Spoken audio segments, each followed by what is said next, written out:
Football.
All right, we come back. I'll show our interview with Coach Hall, and then I also interviewed Midwest City kicker Elliot Yanish. Our keys to the game, we'll take a closer look at District 6A2, District 2 in Class 6A2, and much, much more. You're watching Midwest City Football on the Oklahoma Sports Network. Hi, I'm Jack with Arvest Bank. Today's goal, create a cake masterpiece.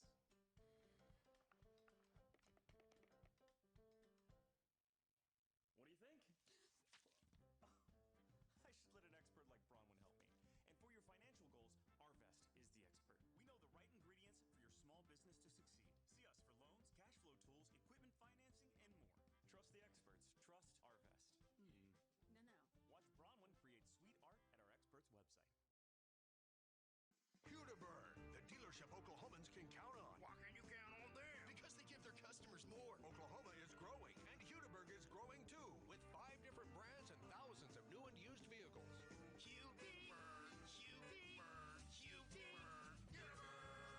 Wow! It's been 60 years and Hudaburg is still here. You can count on Hudaburg. We'll give you more.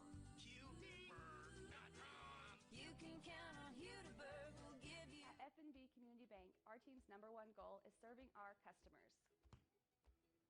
From our low auto rates starting at 2.99% APR. To our free small business checking account. You can score big at F&B. You can even earn cash back when using your FNB debit card. So there's no need to play hardball. Because at F&B, you're the real MVP. Let our team serve you.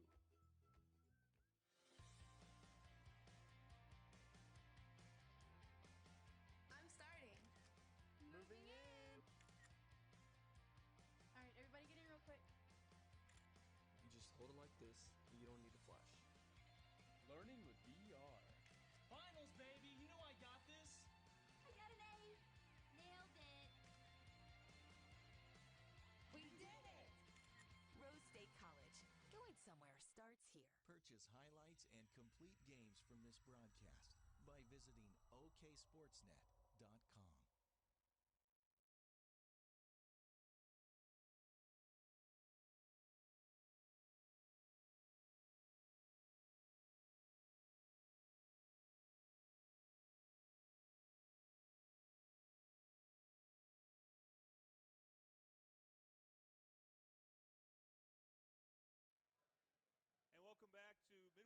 Football on the Oklahoma Sports Network. I'm happy once again to be joined, by the head coach of Midwest City Football, Coach Darrell Hall.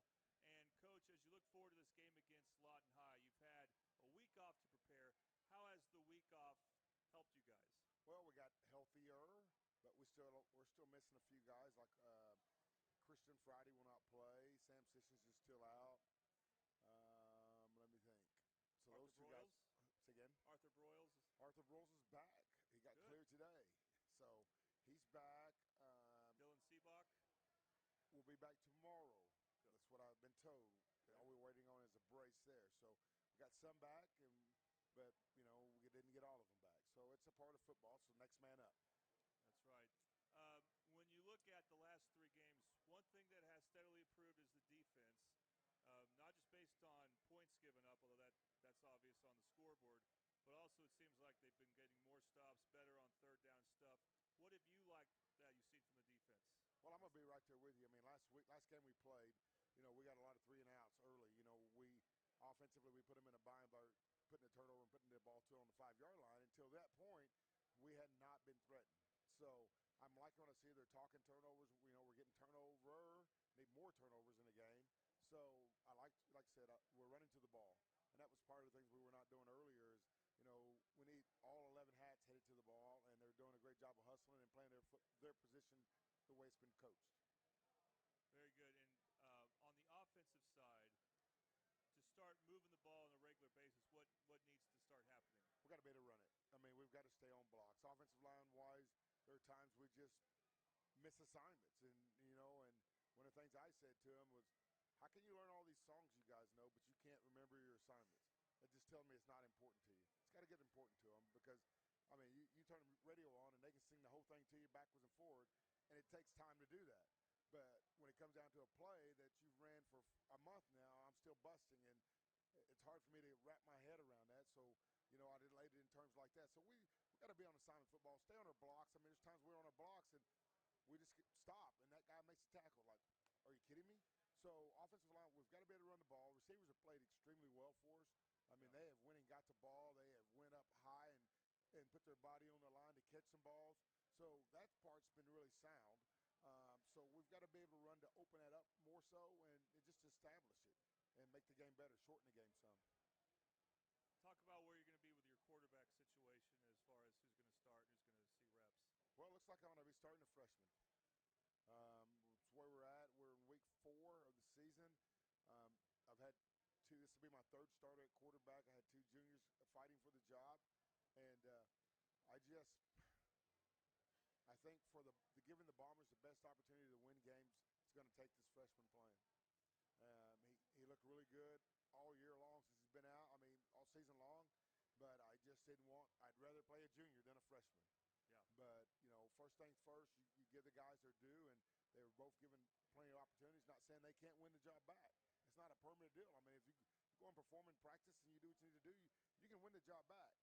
And I think that's part of what we're missing in society is I think it's starting to seem like everybody wants to give it to them.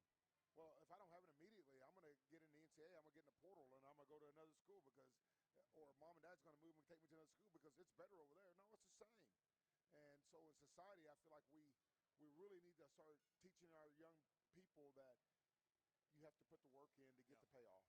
And leaving the situation is not going to make anything any better. Same thing's going over at that place. It's the same thing going over here. You're still going to have to compete for a job. Somebody's got the job. So, saying that, the freshman's really competed well. Like I said, like I was telling Colton earlier, been a student of the game. He's went by and seen the offensive coordinator before this ever happened to get more knowledge on the offense.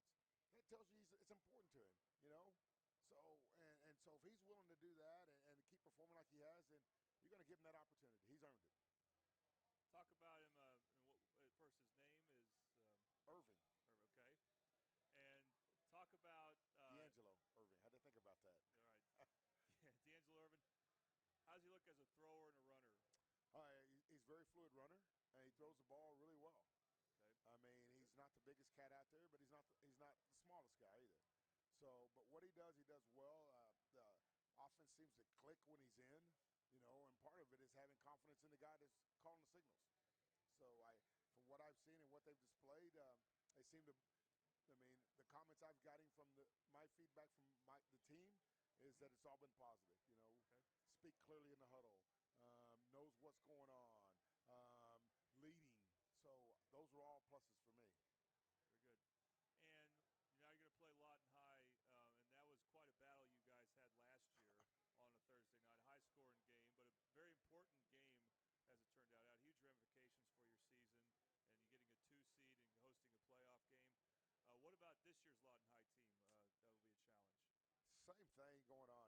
Quarterback's back, got a top receiver back, and since this district, it's either be East or West District, it's been us and Lawton and Stillwater, and then the fourth place, the other team's always been someone else. It might have been Choctaw one year, Putnam City one year, Putnam City West one year, but it's been Lawton, Stillwater, and Mississippi. So us three have been in there. And the thing we unfortunately for us, or fortunately for us, it's all early. Yeah. So we don't get to get all that seasoning in. So, we know that 4 teams will be 1-0 and 4 teams will be 0-1 on Saturday. And we need to be 1-0, control our own destiny. Yeah. When you look at the district, it seems like there are pros to every seed up you go. 4 seed you get in, but you probably got to play Bixby. Probably so. 3 seed you got to be on the road. Yes. 2 seed home game, but then you play Bixby probably next round. 1 seed, you play the 4 seed on the other side. 4 seed, and you're on the opposite side of the 1 seed on the other side, which probably will be Bixby. So yeah, exactly. So them and Booker T will play next week. We'll see. Do you talk to your team about, hey, we want to go for this seed, or obviously you want to win the whole thing, or we want to win them all? Yeah. We're still talking state championships. I mean, it's Midwest City High School, right. And I believe that we can get it done if we pull together and do what we need to do as a team and play team ball. So we're not talking seeds. We talk about men and life and taking care of families, and football emulates life because it's going to throw you curves every day. And what are you going to do? You're going to quit? You got a family to take care of. You can't quit. You got to go hit it. You can't run for cover. So as men, as we talk about what we do in life and as we carry ourselves, because we are as a staff trying to prepare them for the real world. And football happens to be a step in that. But, we want to win the first one. We want to control our own destiny. We don't want to have to look in the paper and say, oh, we need them to win by 7. No. We went out. We take care of our business. We know where our seat is. So that's how we're going to approach this, how we've always approached it, and they understand that. Well, we're looking more and more forward to this game as we get closer and closer. Thank you very much for your time, Coach Hall.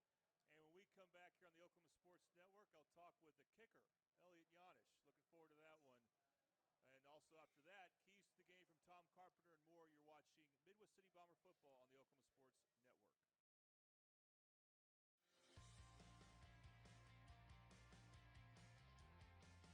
I'm starting. Moving in. All right, everybody get in real quick. You just hold it like this, and you don't need to flash. Learning with VR. Finals, baby! You know I got this! I got an A. Nailed it. We did it! Rose State College. Going somewhere starts here. I was introduced to Midwest City about 5 years ago, and I just fell in love with Midwest City because of the people that live here. Traditionally, doctors have been caretakers, and over time that has fell apart. I take time to take care of patients. Patients want to be listened to. And to me, this is more than a job. I'm committed to Midwest City, and I want my patients to know that I've got your back. Welcome back to Midwest City Football on the Oklahoma Sports Network. And right now I'm being joined by the team's kicker, senior Elliot Yanish. Elliot, thank you for joining us. Thank you. All right, so what's the mood of this team right now, even though they're 0-3, but they're about to start district play? They had a week off. How would you say the team's preparation has been? I think we had a great week of practice last week. We kept our heads up, and we knew that we had some tough games coming up. It was district starting, and we got a good week of practicing, and I think we're ready. Very good. And what was the mood of the team when they found out that there would be a new starting quarterback?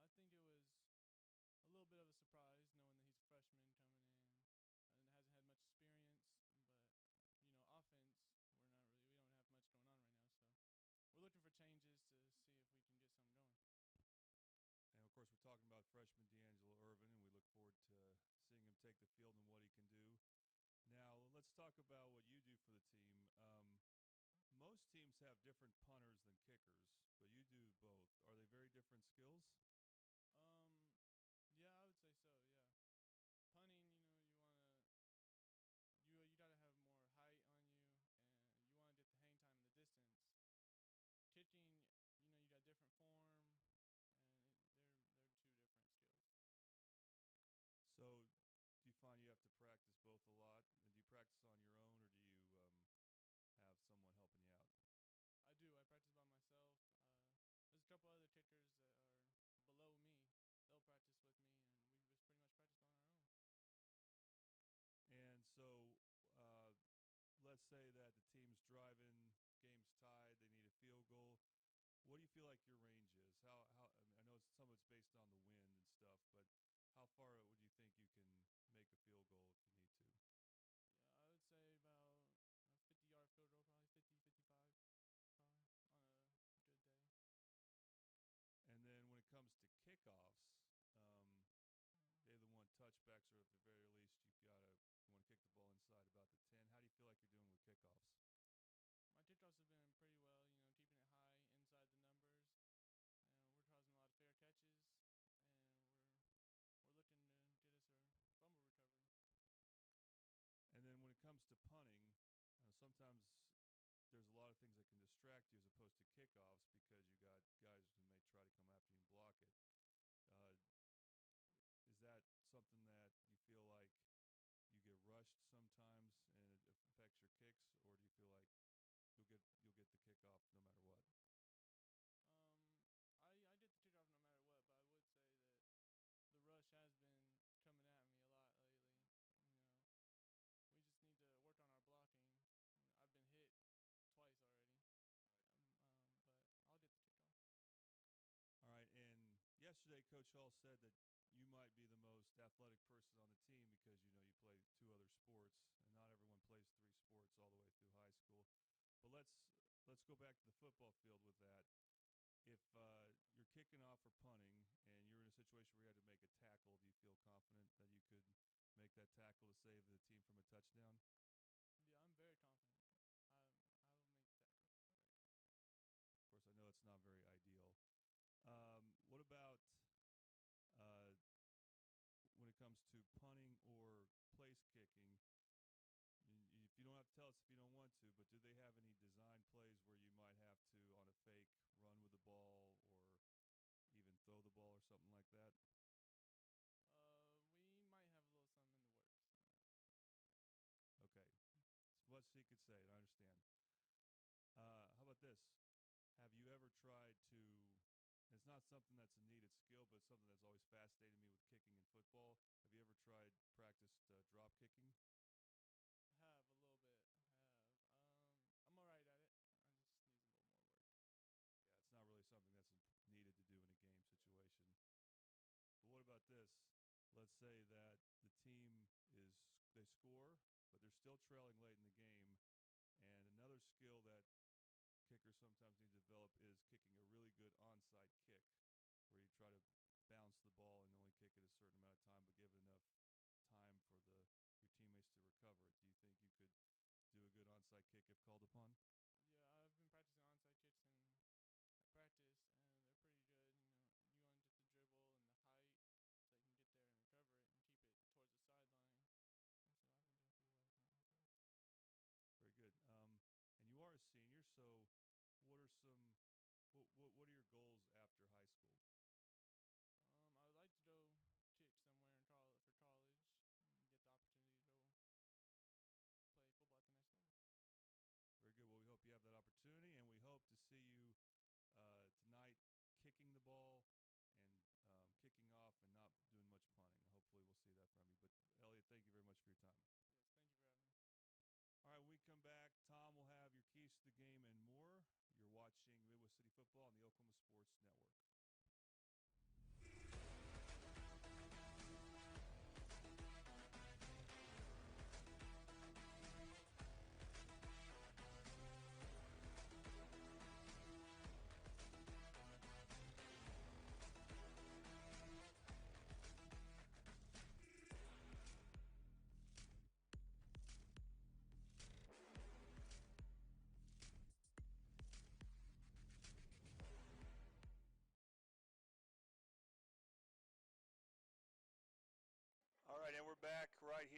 on the Oklahoma Sports Network. It's Midwest City Bomber football, and we are about to have the coin toss. We always look forward to that. Tom Carpenter will be ready to go once it starts. We do want to show you, we're going to talk about some throughout the season. Class 6A2, District 2, and we're showing you the teams right now. And the reason why we're showing it, these are the teams that matter in the standings when it comes to seeding. Now, what you're looking at as far as order goes is the order that Midwest City, they're on the top there, and then the teams they play in the order that they play them. And so, again, there's an advantage to every seed you get. I talked about this with Coach Hall some, and that's what we're playing for tonight, two teams that are looking for a high seed. All right, we are going to go ahead and go to Tom Carpenter as soon as he gets set up, as he will have your coin toss and some more here. But that's what this game is about, district play. All right. You're the visitor.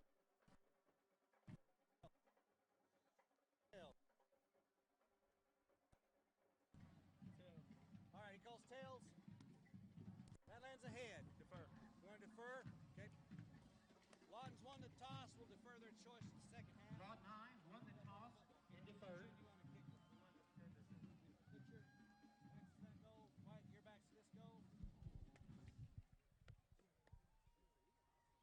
Midwest City will receive. Lawton High will defend the East Go.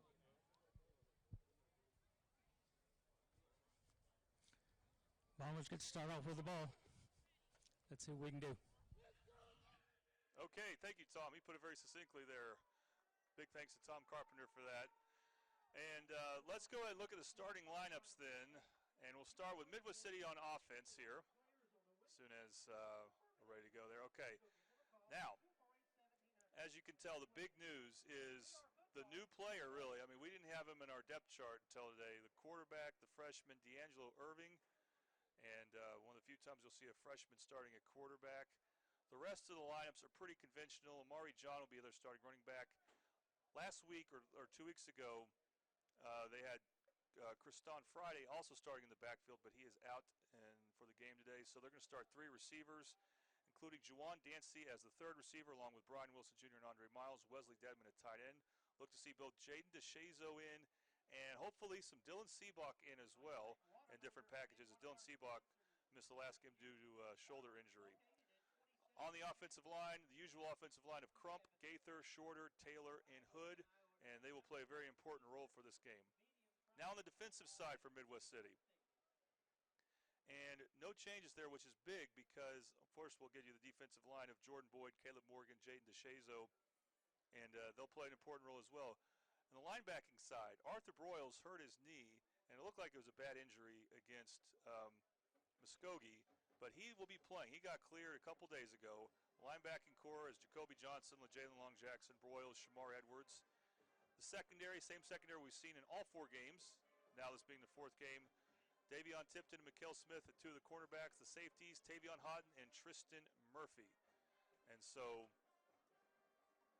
Midwest City is getting closer and closer to being really healthy here, as Tom has rejoined us in the booth, or he is about to rejoin us in the booth here. You see Lawton High taking the field right now. Of course, we expect them to have very loud vocal fans, and they'll be on our side of the press box, so we understand how that works. It's a Thursday night game, not your typical Friday night atmosphere, because it's not Friday night. Now, Tom, as we bring you in here, let's go ahead and talk about keys to the game. All right. Talked to Coach Hall just before he boarded the bus there in Midwest City. His only statement was, we've had 2 weeks of preparation. We've got to execute. Now, with D'Angelo Irving Jr., the freshman quarterback, the offensive coordinator, Coach Richardson, was pretty pumped up about this young athlete. So we expect to see some big things out of him. All right, Tom, and I know you had a tough journey getting up here, so we want to be respectful of that. Rod Richardson is the name of the offensive coordinator. I talked to him also about the new quarterback for Midwest City, and they'll be receiving first. We want to make sure we got that ready to go. And they're about to kick off right now. And D'Angelo Irving is very smart. That might be his best attribute. He picks up on things very well. He's able to be a very quick study. That is no small thing in football because it can be a game of simple run with the ball, tackle the guy with the ball. But there's a ton of nuances to this. And so it's going to be very interesting to see how he adjusts right away. And they will take the first drive. Okay, we're ready for kickoff here. All right, Tom, you ready to go? Yes, sir. Awesome. Kicking for Lawton High is number 31, Joseph Kim. Set to return for Midwest City's Andre Miles, Brian Wilson Jr., Mikhail Smith, and Kamarian Smiley. They have good return guys even as the upmen there. And bombs away. It's a short kickoff here. Fielded on the near side. Yep. Brian Wilson Jr. fields it. He takes to the 32-yard line. And so here we go. The freshman coming out, D'Angelo Irving.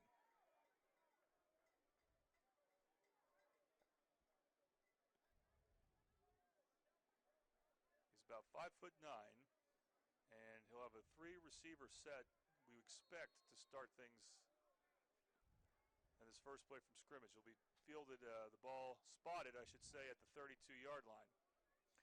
Well, let's see what kind of nerves he's got being a young freshman starting for the Bombers. He's got Dedman as his tight end. You want to rely on him if you can. Lined up on the left side, Omari John the back. Shotgun formation. Oh, it's a low snap. He fakes handoff to John. He's going to keep it. He's going to get close to a first down as he gets to about the 39-yard line, setting up a second and very short. Well, that's a little bit of excitement to start off. Get you a fumbled snap and gain 7, almost 8 yards. He improvised well there.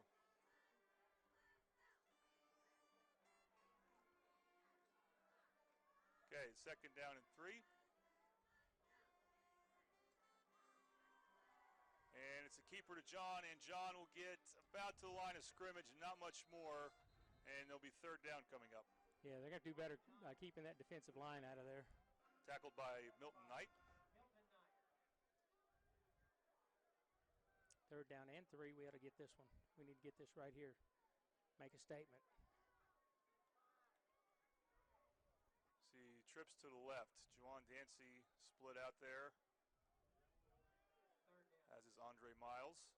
Pistol formation. Third and about 3.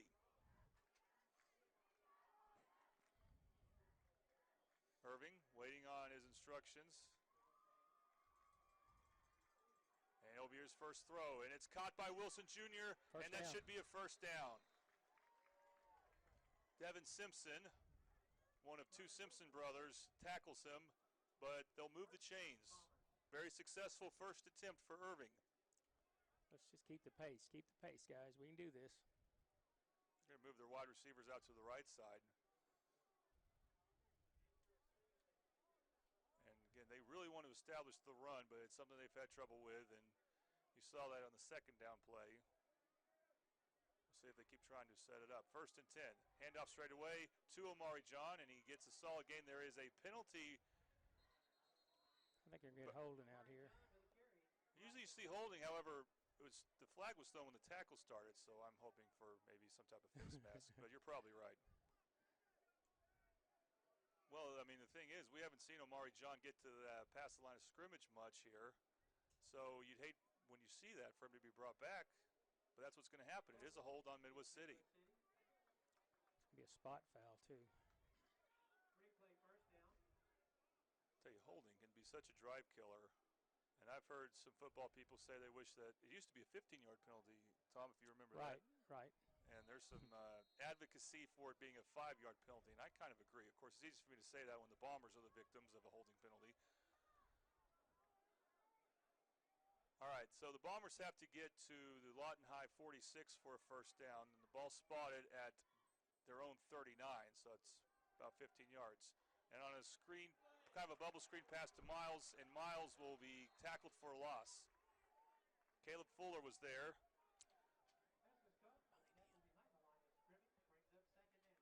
Yeah, that kind of fell apart. Yeah, they have a hard time when the play takes any amount of time when they get the ball behind the line of scrimmage. and the pursuit by the other team has always been really good, and it was in that case by the Wolverines. Now it's second forever. Yep, trips to the left. Irving has been successful on his first attempt. He's not going to throw it here. It's a handoff to John, and John this time gets a hole, and John gets to about the 40-yard line, so he gets some of the yards back, and we'll have third and long. Albert Baker with a stop. That moves the ball to the 41-yard line. So again, Midwest City has to get to the Lawton High 46. So it's third and about 13 here.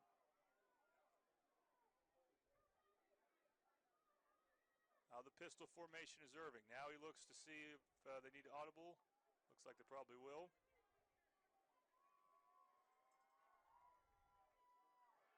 And he'll throw a slant pattern, and it's caught. Caught by Brian Wilson Jr. 40, 30, and he gets tripped up at the 20-yard line. Had some good pass blocking that time. Good pass blocking. He threw that in traffic too, Tom, and he made the grab and kept going. So good job for Irving catching him in stride. The ball will be marked at the 21-yard line.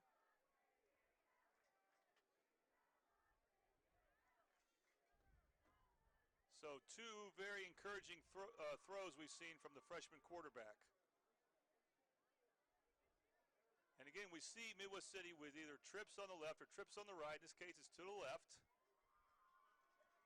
Trips, of course, being three receivers. Ooh, some movement, and let's see who that's on. They stepped across. Oh, called timeout. Pointing to us, so we'll see what the. Nothing has been announced yet. They kind of did motion timeout Midwest City, but that's hard to believe that would be the call. As the referees confer. And I'll tell you this, we heard this in the interview with Coach Hall, Tom, how pleased he is with the wide receivers. And you saw why there. Right. Officials timeout. Also, Midwest City bringing McHale Smith in. So an early appearance by McHale Smith. As he, usually you will first see him on defense, as he's one of the starting cornerbacks. Okay, so there was no penalty. Just officials had to clear some things up. And it's 1st and 10 out of the shotgun. Irving Jr. on the handoff to John, and John gets again to about the line of scrimmage. Second down coming up.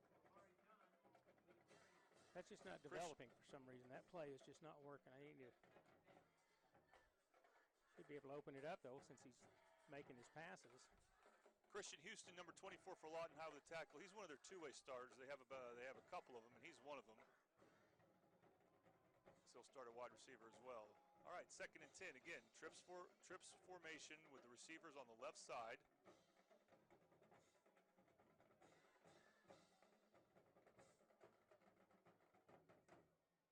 And back to pass is Irving. Fires a slant pass, and it's incomplete. Juwan Dancy was the intended receiver, so it'll be 3rd and 10. It's 6:45 to go in the first.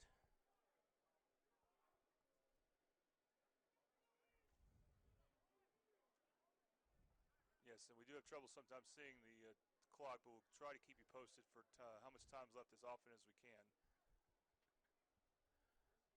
Okay, so a little different formation here as we see a receiver lined up on both sides and 3 in the backfield. So it's 3rd and 10. And the pass is deflected.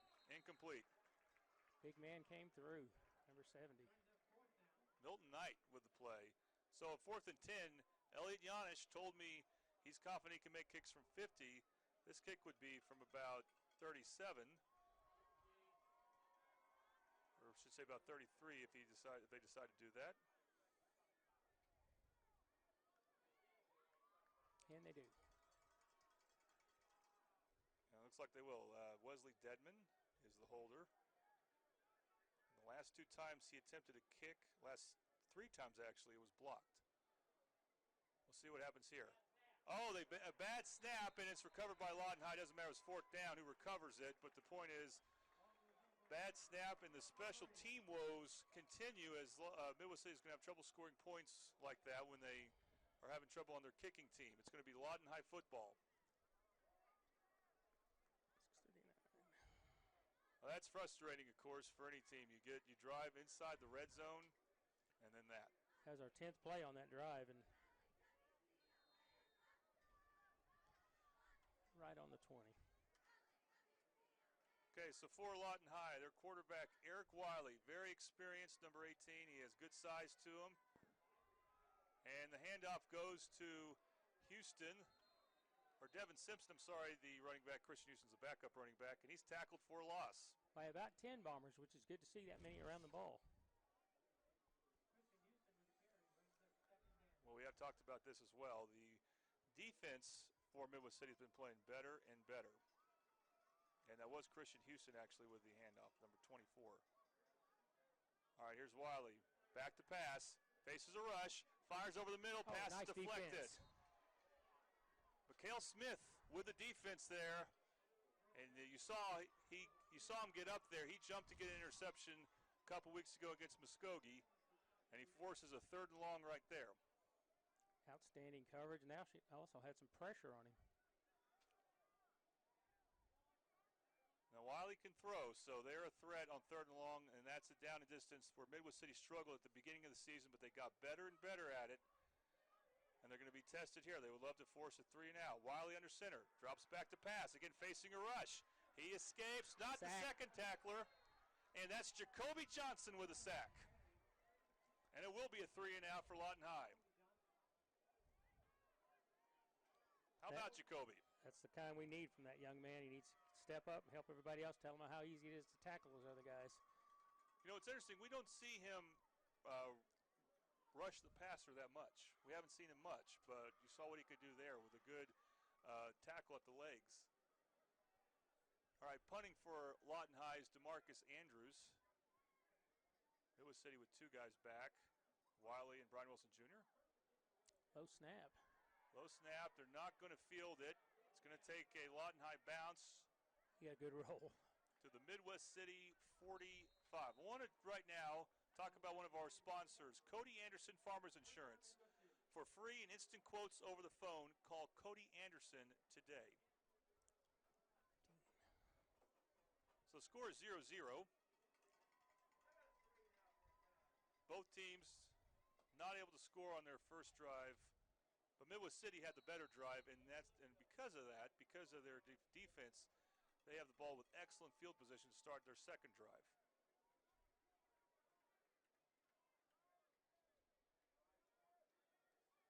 All right, so here's D'Angelo Irving, who's started out 2 for 2, now he's 2 for 4.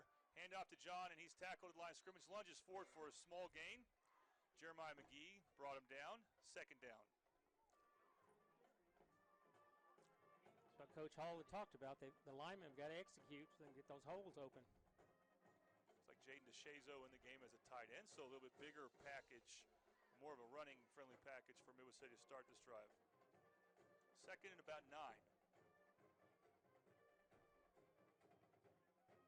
All right, Irving shouting out the plays to his teammates. Low snap, handoff clean though to John. And John goes up the middle for another small gain. Not much running room with that big defensive nose guard, Justin Durgan. He's coming off the field now as it's not a running situation, but he takes up space. We saw what an effective nose guard can do when we had to go against Muskogee's big guy. Similar situation here with Lawton High. Now it's a throwing down, so he comes off. 3rd and 9. Good snap for Irving. He rolls to his left. Looking deep. Fires down the sideline. A pass caught by Wilson Jr. He bobbled it, then he caught it, and he gained some yards after that. And once again, Midwest City is in business. That's some great concentration from that young man. That's 2 really good catches for Brian Wilson Jr., moving the chains both times, and that both were on 3rd down too. Right, and both times he was covered, and he got the hands up there, and he took it away. So Irving Jr., I have him at 3 for 5, getting a first down all 3 times. 2 tight end set. Handoff is to Omari John, and John this time he breaks free and he gets a first down. We have not seen enough of those runs yet, but now Midwest City's in the red zone. Albert Baker brings them down, and it's 1st and 10 for Midwest City. Don't let up. Don't let up. Keep running the play, Coach. Come on now. Two tight end set with 2 receivers on the right side for Irving.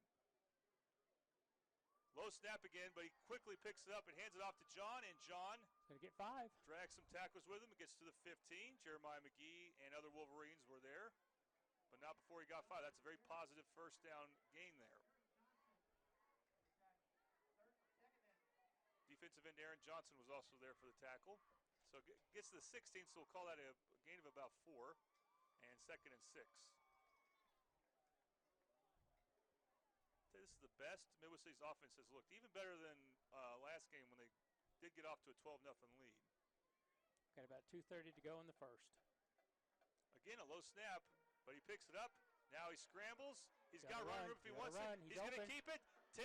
Jump. He gets the 5. Touchdown, Bombers! Irving Jr. with a touchdown run. The freshman looking great so far, and Midwest City leads 6-0. How about them Bombers? That looked awesome. I would agree. It looks awesome. We'll see if this time they can finish with a good kicking play. And they're going to need everyone on the field for this, too. They'll start with a snap.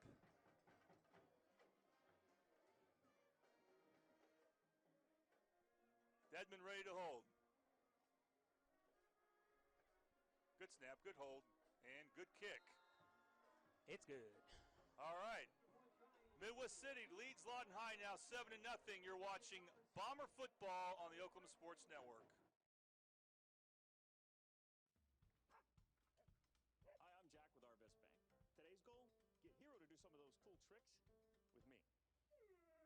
Sit. Paw. Want a hoop? Who's a good boy? It's okay. I should let an expert like Sarah help me. And for your financial goals, Arvest is the expert. Our friendly home loan experts can have you sitting pretty in a new home in no time. When it comes to your finances, trust the experts. Trust Arvest. Watch more Sarah and Hero at arvest.com/.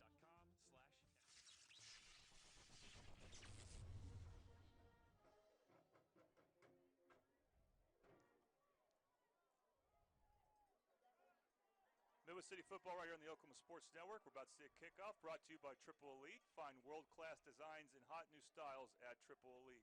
Tom, how about that drive? Is it too early to say a new era may be starting for Midwest City? 6 play, 55 yards, ending with a 15-yard run for Mr. Irving. And I'm going to call him Mr. I don't care if he's a freshman. Great job. He improvised well after several low snaps that drive, too. All right, Elliot Yanish to kick off. Again, the Triple Elite kickoff.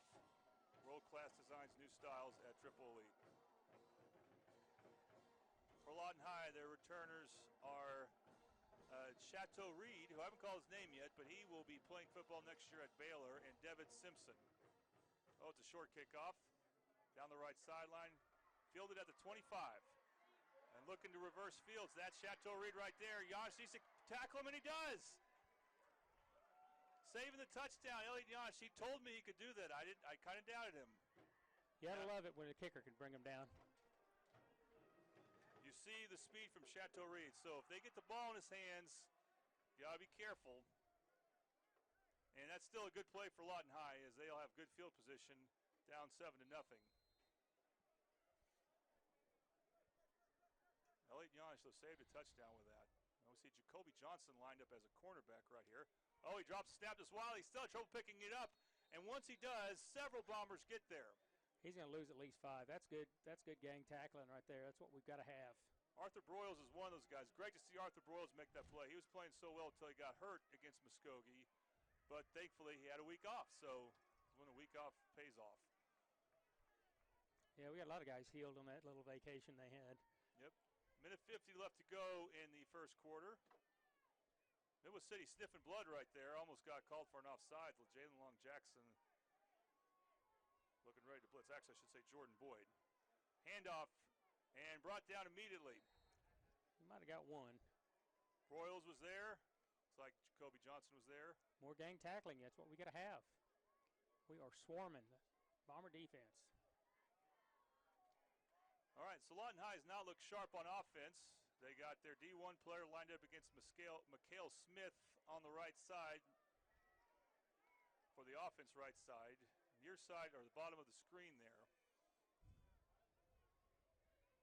Wiley out of the gun. So he's looking at. He looked at him twice. Drops back to pass. Hit as he throws. Finds his man and lunging for a first down. He'll be close to it. That's Eddie Austin. So a third down conversion, and boy, it's frustrating. You had him pinned back, second and long. Yep. Well, they gave him a little bit too much cushion, but he didn't want to jump the ball and lose him completely, so at least he did make the stop. Out of the center is Wiley. He throws. Oh, it's intercepted!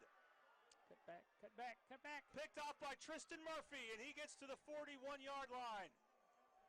Outstanding. Turnovers, that's what we've been needing. That's what we've been needing for a long time. I think that's only the third turnover of the season that the Bombers have forced. Their second interception. How about that? I tell you, Wiley just threw it right to him. I didn't see a Lawton player that close to him. I think they had a little confusion on who was supposed to run where. So it'll be Bomber football at the 41-yard line of Lawton High. It's worth mentioning they started out the first quarter strong last game, and this quarter has 42 seconds to go. And they were good in the first quarter against Bentonville. Things fell apart in both those games, especially the Bentonville one. I'm not trying to be negative Nancy there. All right, Irving Jr. rolls to his right. He'll keep it, still on his feet.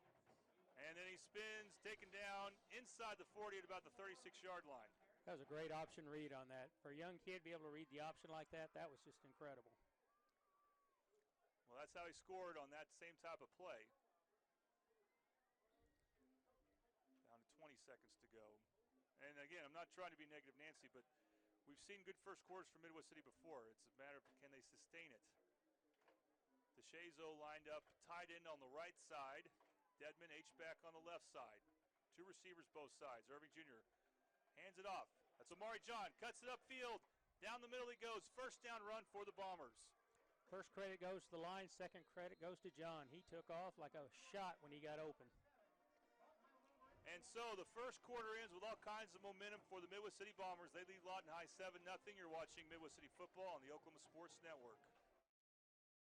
For 60 years, Hudeberg Auto Group has serviced all makes and models. Hudeberg has combined hundreds of years of experience to better serve you. Hudeberg Auto Group uses the latest in technology and utmost customer care to get your vehicle back on the road safely and cost efficiently. And that tickles. Hudeberg Auto Group. You can count on Hudeberg. We'll give you more. You can count on Hudeberg. We'll give you more. Purchase highlights and complete games from this broadcast by visiting oksportsnet.com.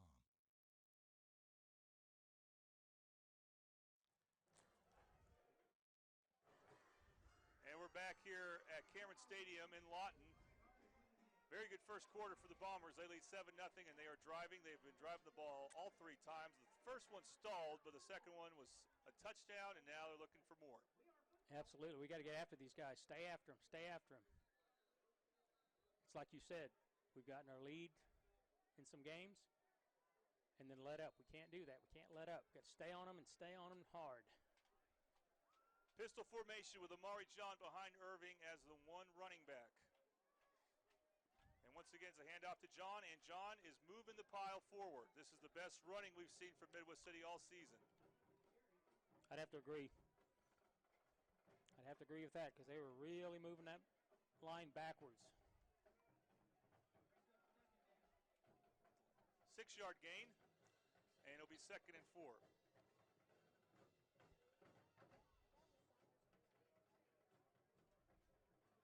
Midwest City leads 7-0 here in the second quarter. Irving Jr. is looking good so far. Hands it off again to John, and John breaks the tackle. Gets to about the 12-yard line before a pack of Wolverines brings him down. He gets past the 10-yard line. First down run. Boy, this has to be such a welcome sight for head coach Darrell Hall there. That looked like a rugby scrum moving the ball forward. They moved another 2 yards after the initial contact. Well, it's right at the 10, so this will be first and goal.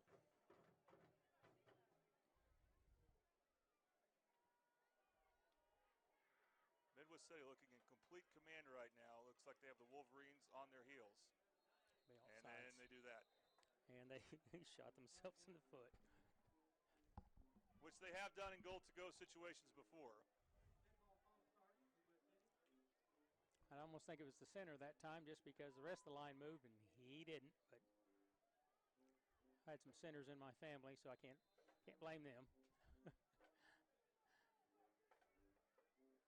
Well, we'll see if I ever get a comment from Colton Shorter, I'll ask him. But it's a team effort. It's a team effort. That's all I'm telling you. Yeah, I may have to send him the question via text. I don't know if I want to ask him face-to-face. All right, out of the shotgun. And again, looks like Lawton High past the line of scrimmage. Are they going to call encroachment? And they do, so they cancel each other out. We will go back to where we started. Another gift. There's a math lesson there. -5 + 5 equals 0.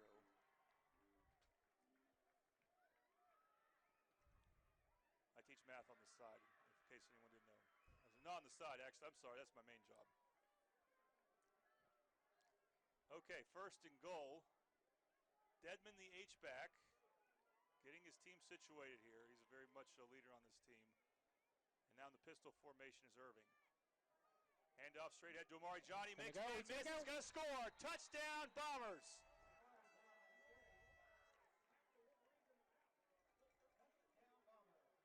There was a hole. I think I could have made it through, Jordan. Yeah, but he also brought down a would-be tackler as well, so a lot of credit goes to John and his offensive line. One thing that's nice to see about this extra point is Dylan Seabach is playing, and may not be 100%, but he's someone that as he gets more into the rhythm, they'll use him plenty on both sides of the ball. All right, Elliot Yanish makes the extra point. It's good. And the Bombers continue to roll. It's 14-0. Midwest City leads Lawton High. And you are watching Midwest City Bomber football on the Oklahoma Sports Network.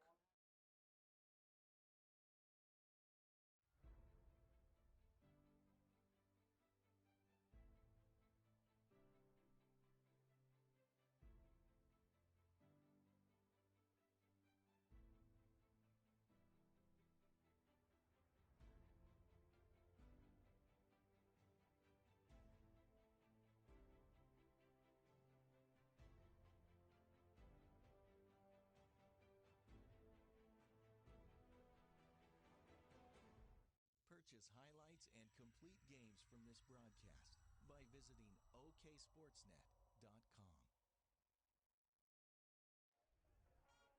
You're watching Midwest City Bomber football on the Oklahoma Sports Network. This game brought to you by Travis Savage Shelter Insurance. Customer service doesn't stop at 5. Travis will be happy to meet with you at your convenience. tsavage@shelterinsurance.com. And now another kickoff by Elliot Yans. This is what we were hoping for, that he would be kicking the ball off a lot. Kickoff brought to you by Triple Elite. Find world-class designs and hot new styles at Triple Elite.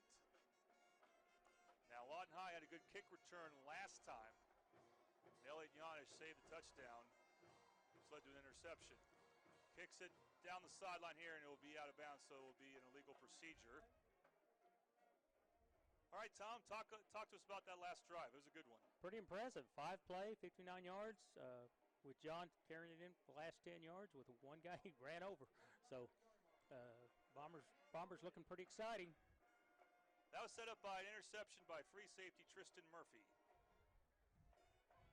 And you know, a lot of those guys at the high school level, the secondary, they get plenty of reps during practice of wide receivers. That's probably their offensive position, and Tristan Murphy showed that when he caught a bullet pass thrown to him there. All right, here's Wiley on the handoff, not going very far. There's 4 guys had their hands on him. 4 guys. Arthur Broyles was one of them. That's the starting running back, Devin Simpson. He's only a sophomore, so we'll be probably seeing him 2 years from now in this game. But second and long now. Christian Houston is in at the running back. Two receivers both sides for Wiley. He drops back to pass. It's a screen play, and the pass is caught. Taking a man miss down the right side and a first down. And couldn't tell that was. Oh, sorry, it's Asarian, number 13. He's a backup receiver who does rotate in. Asarian Gilmore Kelly with a catch. First down for Lawton High. Yeah, they snuck that screen in there on us, and we were about to get him. And up the middle, that is Houston. And he gets taken down after about a 4-yard gain. Quincy Cornegay, sophomore, brought him down. Not quite to midfield as Lawton High. Just shy of it. Wiley under center. Short pass. Caught and trying to get around the edge before being pushed out of bounds. That's Draylon Simpson. That's Devin's older brother. And he gets a solid gain and moves the chain. So now Lawton High's offense is starting to wake up.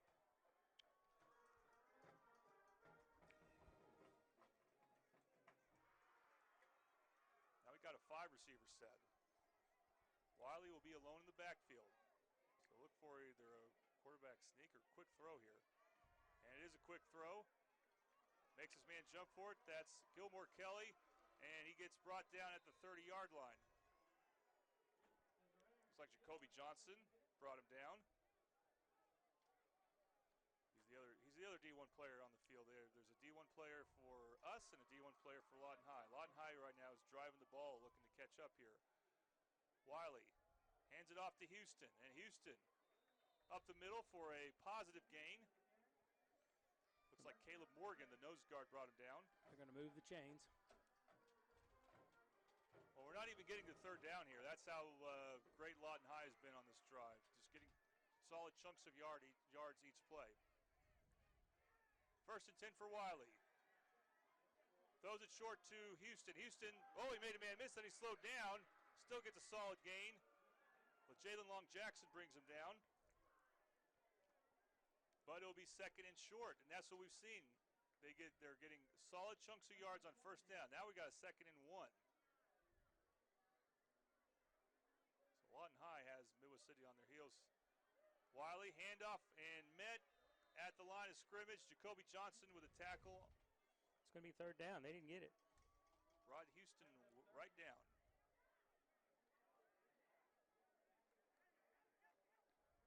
So what will Lawton High do here? They will use their quarterback under center. By the way, their quarterback, Eric Wiley, is the son of the head basketball coach. We will see him during the basketball season. Whistle blows. Timeout, Midwest City. We'll take a break as well. You're watching Midwest City Bomber football on the Oklahoma Sports Network.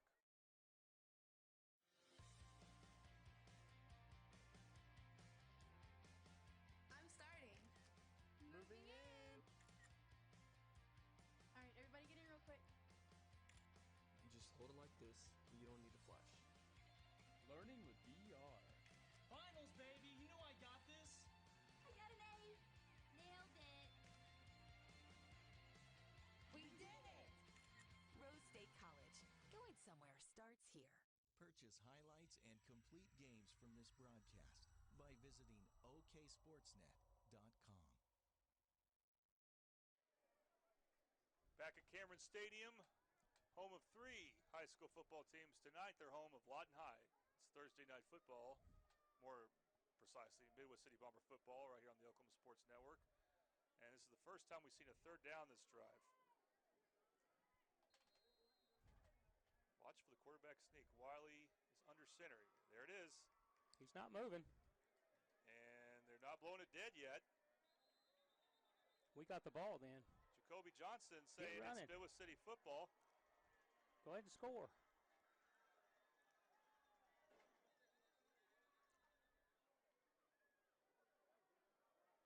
Well, we'll see where they spot it. It's all about the spot.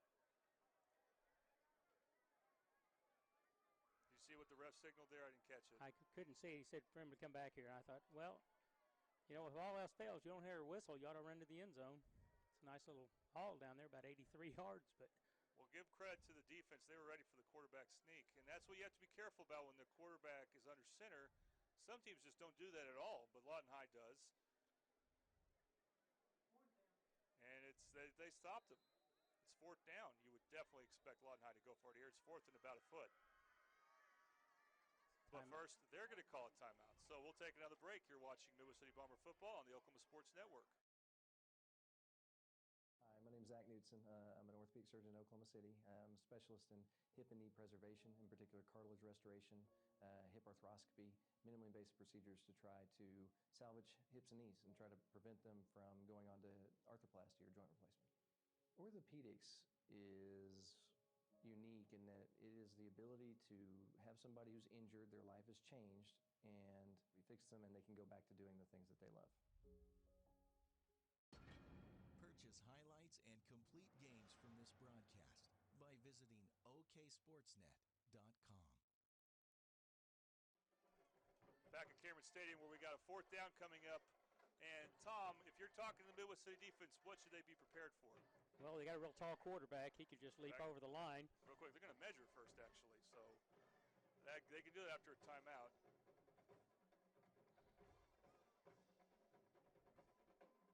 I wonder why they didn't bring the chain gain out before the timeout. There's no telling, but that was really too close to call from just looking at it. Well, the down marker stays at 4. So if they gave Lawton High a first down, I would be both happy if I was Lawton High and then upset that I had to burn a timeout for that to happen. But it's still 4th down, so that's you call a timeout for this play right now. 4th and about a foot. Wiley under center. He's now going to lunge to the right side. He has a first down. That was a great call, their coach. We'd stopped it if he'd gone straight ahead again, but he kind of leaned to the right and fell for the first down. Well, Jalen Long-Jackson and others brought him down, but not until he got a first down. So it's not 1st and goal yet for Lawton High, but it is close as they're inside the Bomber 15. Got about 7 minutes left in this quarter. They're going to bring in their backup quarterback. He's going to take a snap. Fumble the ball. The ball. Ball's on the ground there. I think he kept it. And I forgot to type his name in our spotter board. But for the number 17, Donovan Dorsey. And I didn't see Wiley. It didn't look like he got hurt. This would be a big development and a big break for Midwest City if he is hurt. 2nd down, Dorsey hands it off to Houston, and Houston lunges forward. Good solid gain there. He made up for that loss. Jordan Boyd was there, so was Jacoby Johnson. And we have a 3rd and short. What are you looking at, about 3? I tell you, don't you have to dare him to pass? I mean, load up the box when the backup quarterback comes in. Under center on 3rd and short. Hand off to Houston, and he's brought down just inside the 5. This will be close here. That was a good spot by the official because he rolled over the top of the tackler before he hit the ground. Stephen Allen, backup linebacker, gets the tackle, forcing a 4th down. And again, you would think Lawton High would not want to kick a field goal when you get this close. 4th and short. They are going to go for it. He fumbled the ball dropped it again, and Midwest City gets the ball.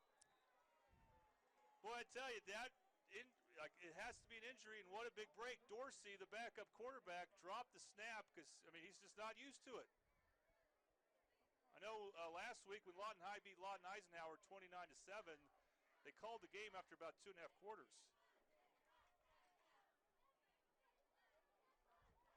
We see on the sideline Wiley is kind of favoring, I guess, his left hamstring. But we don't want to speculate any more than that. Well, you got to give credit to the Bomber defense, but also a big break in their favor. As you just don't expect, the backup quarterback is much more likely to drop that than the starting quarterback. Now it's Bomber football. Can they get out of this hole? It's Amari John to the right side. Can he turn the corner? He does get out of bounds and gets a first down. Elijah Ray's pushed him out of bounds, but not for a big first down as they were deep in their own territory. That's a big run, Tom. Absolutely. Him getting outside like that and turning that corner that's what we've got to have. Positive yardage every time. After the first possession, Midwest City's gone to a two tight end set. Well, an H-back and a tight end set. And Irving Jr. still in command at quarterback. Another handoff to John. This time they'll get him in the backfield for a loss. I think he had an option read on that and probably should have kept that one. He might have made some yards. I think they're going to tell him that too eventually. Christian Houston, Aaron Johnson brought him down at 2nd and long. Well, can't be too critical of that. For the last several running plays, Amari John's gotten big gains. Absolutely, but once again, I think it was an option read, and I think he had open field in front of him. Yeah, I think that's a good point. All right, we got DeShazo and Dedman. Again, 2 blockers on both sides of the line. John, the running back. And the shotgun is Irving. Now he looks towards the coaches. A whistle blows. We have no timeout. I think we got a timeout Midwest City. Yes, we do. All right, we'll come back soon. You're watching Bomber Football on the Oklahoma Sports Network.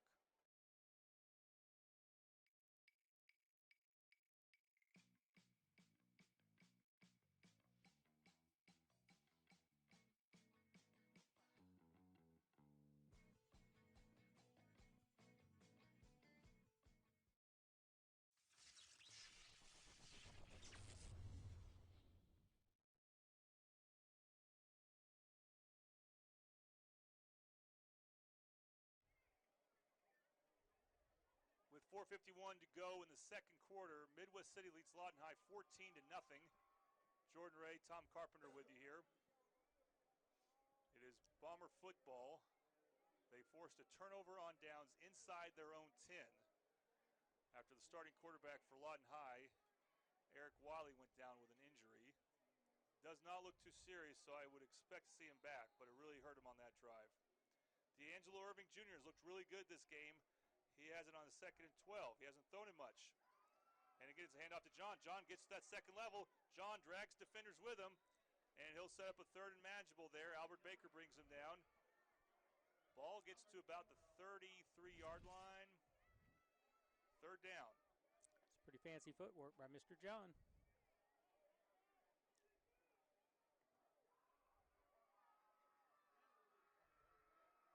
Now they're in the pistol.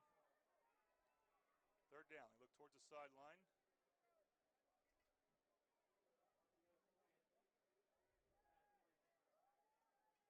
Some coaches get looking for a slant here. Instead, they hand it off to John. He gets close to first down. I think he's got it. Yeah. Great running, great execution in the line. Strong safety Elijah Ray's tackles him, but not before a first down. That is a big first down, too. Keep moving the ball, and if nothing else, you'll have good field position for your defense. Amari John coming out.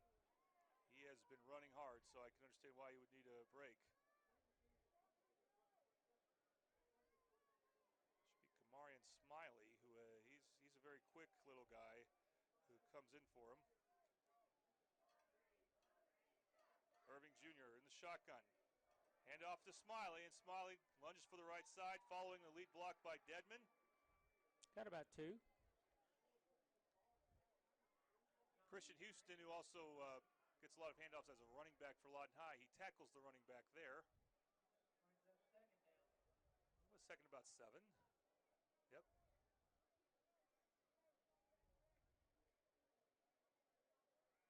So that's, I believe, 5 straight running plays this drive. And hard to think, I mean, when you watch the games against Muskogee, Carl Albert, that Midwest City can rely on the run so much, but they have been. 2nd and 7. And whistle blows. No play. In fact, there's a flag that usually is against the offense. Yep, encroachment. Nope.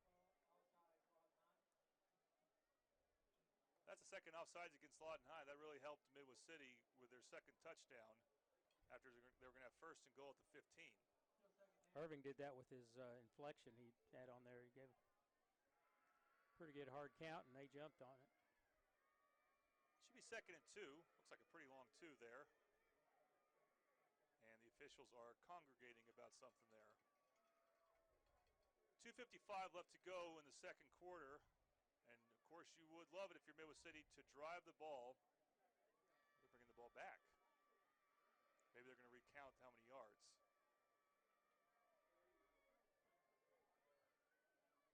Or, actually, it was a penalty against Midwest City. I was not wrong in my prediction, as it turned out. That's weird. He gave the encroachment signal. Yes, he did. Okay. Tell you can do so many things with 2nd and 2, not so much 2nd and 12.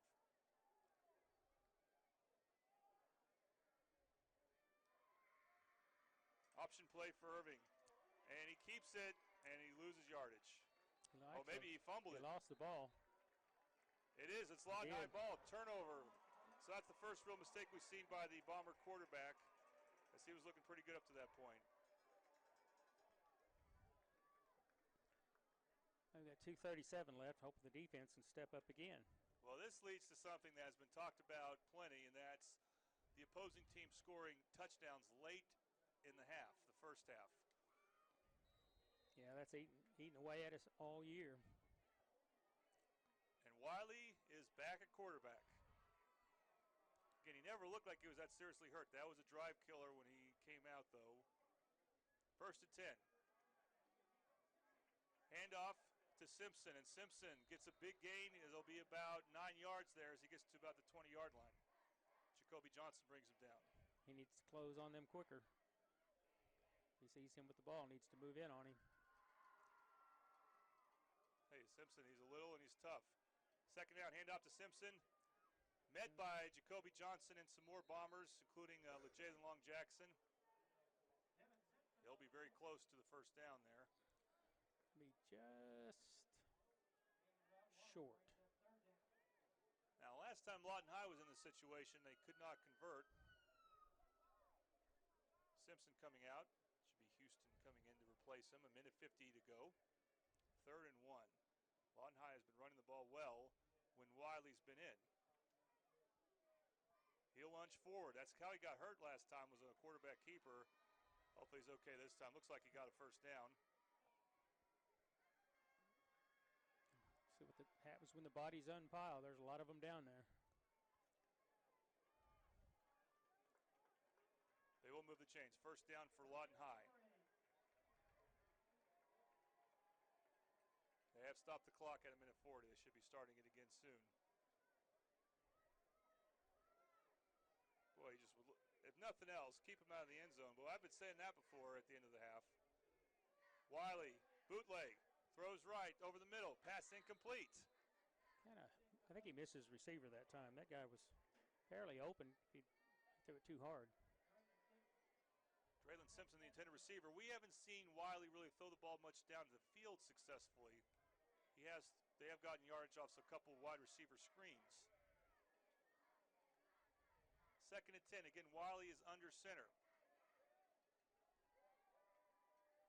Now he might be changing the play here.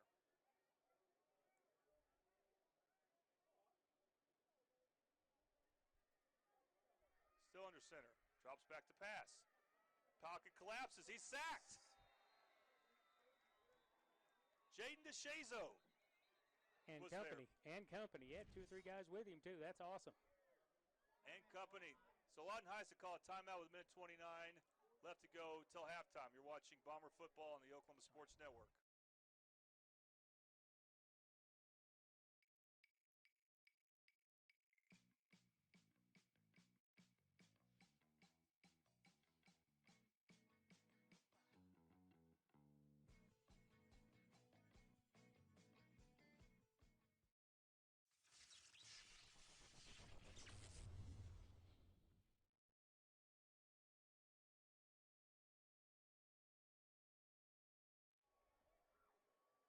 Back we are at Lawton, Cameron Stadium. Your score is 14-0. Midwest City leads Lawton High with 1:29 left to go. It's 3rd and 17. And Tom, sometimes on these downs, they either give up a first down or they get close to it, allowing for a 4th down attempt. We'll see what they can do here. I'm sure that's something that 2 weeks practice They've been working on it. Let's see what happens right now. Now on this drive, which it's a short field for Lawton High because of the fumble by D'Angelo Irving. Wiley has been under center. He will not be on this play.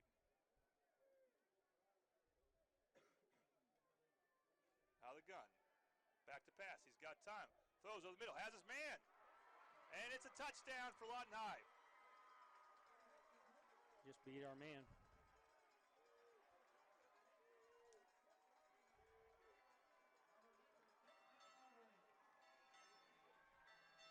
Like number 3 Albert Baker with the catch, so he's a defensive player. I have him on the roster there as, but either way, this is what Midwest City did not want to see, although there's time left for them to come back, but that was a 3rd and long, and they get beat down the field.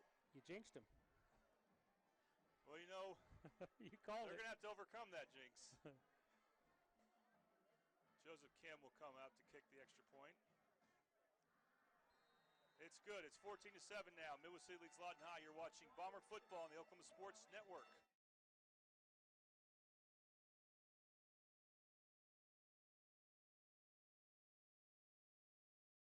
For 60 years, Hudeberg Auto Group has serviced all makes and models. Hudeberg has combined hundreds of years of experience to better serve you. Hudeberg Auto Group uses the latest in technology and utmost customer care to get your vehicle back on the road safely and cost efficiently. And that tickles. Hudeberg Auto Group. You can count on Hudeberg. We'll give you more. You can count on Hudeberg. We'll give you more. Purchase highlights and complete games from this broadcast by visiting oksportsnet.com. Let's see if we get a return on this.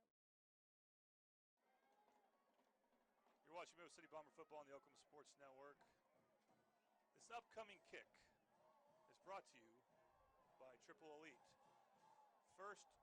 Find world-class designs and hot new styles at Triple Elite. What were you saying, Tom? I was saying we need a good return. I'd like to see a run back on this one. We've got it set up as a deep onside. Here's Kim short end over and kick. There he goes. Fielded by Brian Wilson Jr. There he goes. Get to the edge. Don't turn. Don't turn. He does at least get a solid gain out to the 40, about the 45-yard line. No penalties, so good field position for Midwest City. They got plenty of time. I like that. It was a better return than we've had.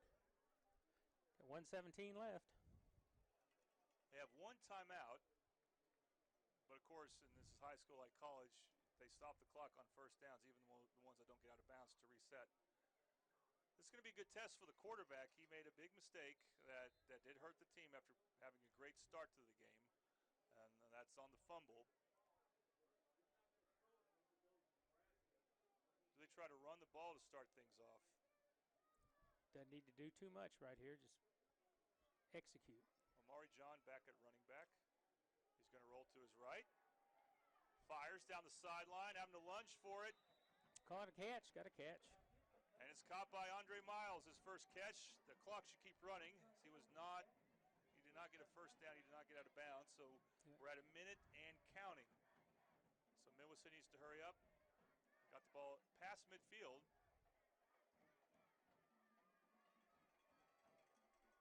Second and short. Going to try to get the first down off a running play, and they will not, so the clock's going to keep running. Amari John gets denied. Christian Houston, the backup running back, with a tackle. I don't know if I agree with that call. I think I'd be passing. Now we're at 33 seconds to go. Third down.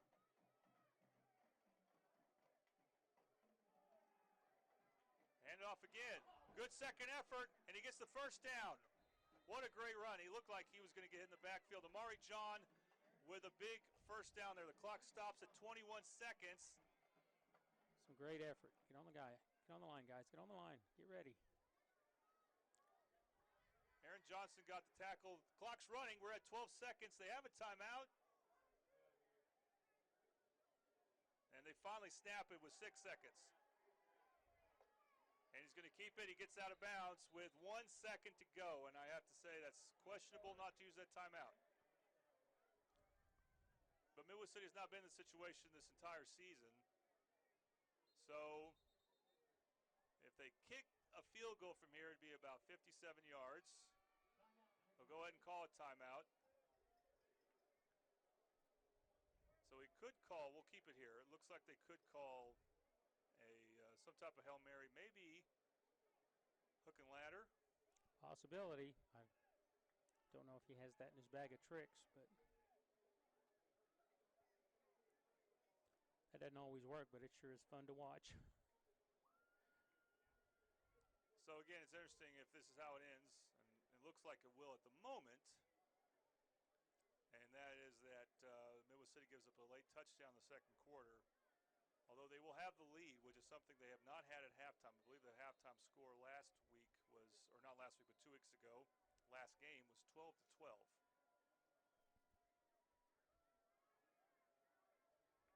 So expect Lawton High to bring some guys to their own end zone, and they will, including their safety, Elijah Reyes. Well, not to the end zone, but close to it. They'll probably get back there once the play develops. Interesting for Midwest City, most of the receivers are lined up on the left side, trips to the left.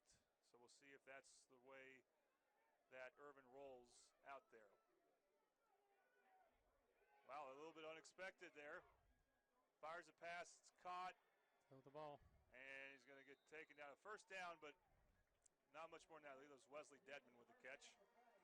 And now we're at halftime. We've reached halftime.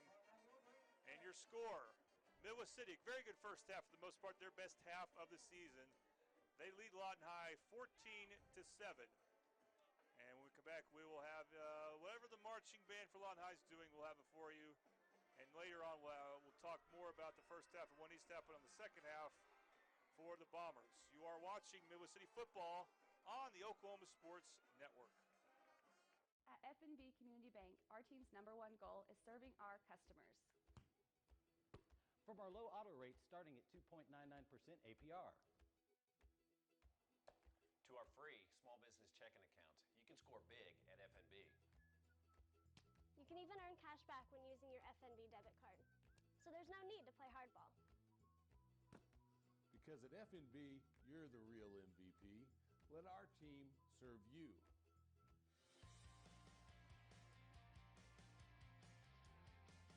I'm starting. Moving in. All right, everybody get in real quick. You just hold it like this, and you don't need to flash. Learning with VR. Finals, baby! You know I got this! I got an A. Nailed it.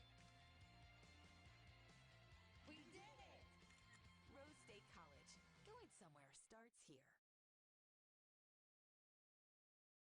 Road in Midwest City. Hi, I'm Jack with Arvest Bank. Today's goal? Create a cake masterpiece.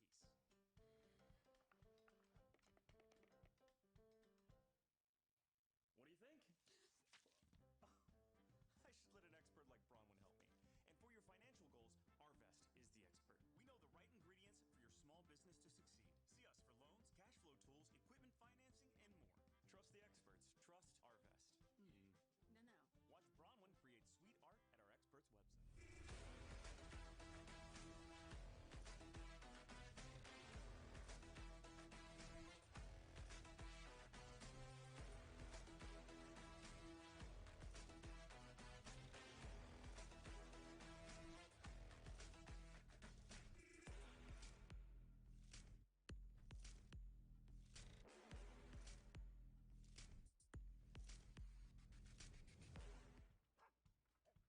Hi, I'm Jack with Arvest Bank.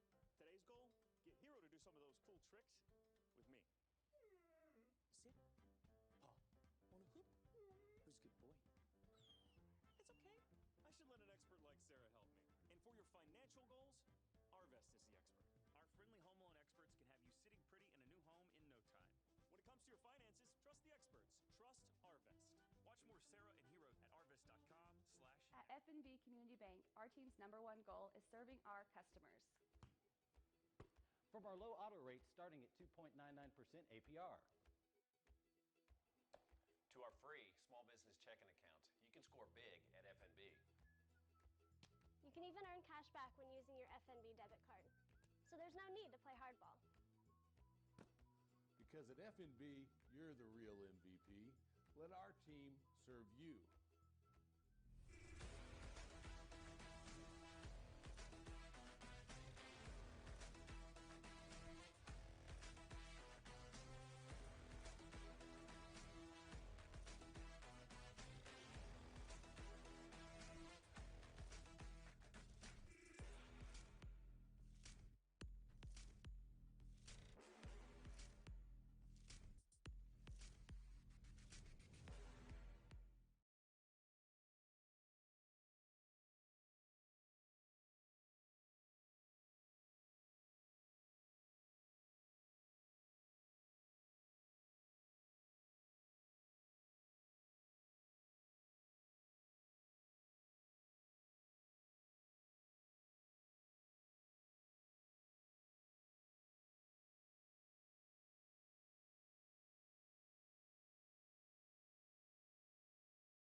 financial goals, Arvest is the expert.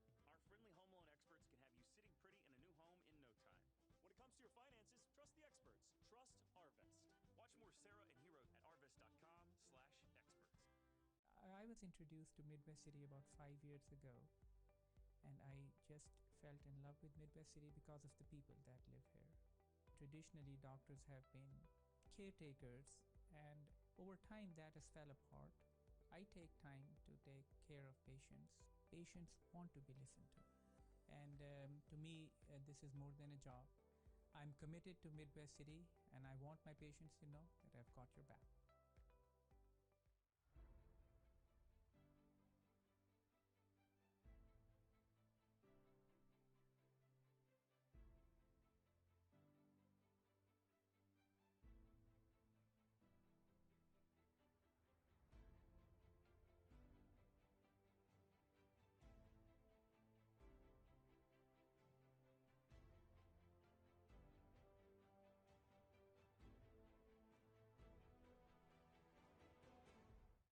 Hudaburg, the dealership Oklahomans can count on. Why can you count on them? Because they give their customers more. Oklahoma is growing, and Hudaburg is growing too, with 5 different brands and thousands of new and used vehicles. Hudaburg, Hudaburg, Hudaburg, Hudaburg. Wow! It's been 60 years and Hudaburg is still here. You can count on Hudaburg. We'll give you more. Hudaburg.com. You can count on Hudaburg. We'll give you. At F&B Community Bank, our team's #1 goal is serving our customers. From our low auto rates starting at 2.99% APR. To our free small business checking account, you can score big at FNB. You can even earn cash back when using your FNB debit card. So there's no need to play hardball. Because at FNB, you're the real MVP. Let our team serve you. Purchase highlights and complete games from this broadcast by visiting oksportsnet.com.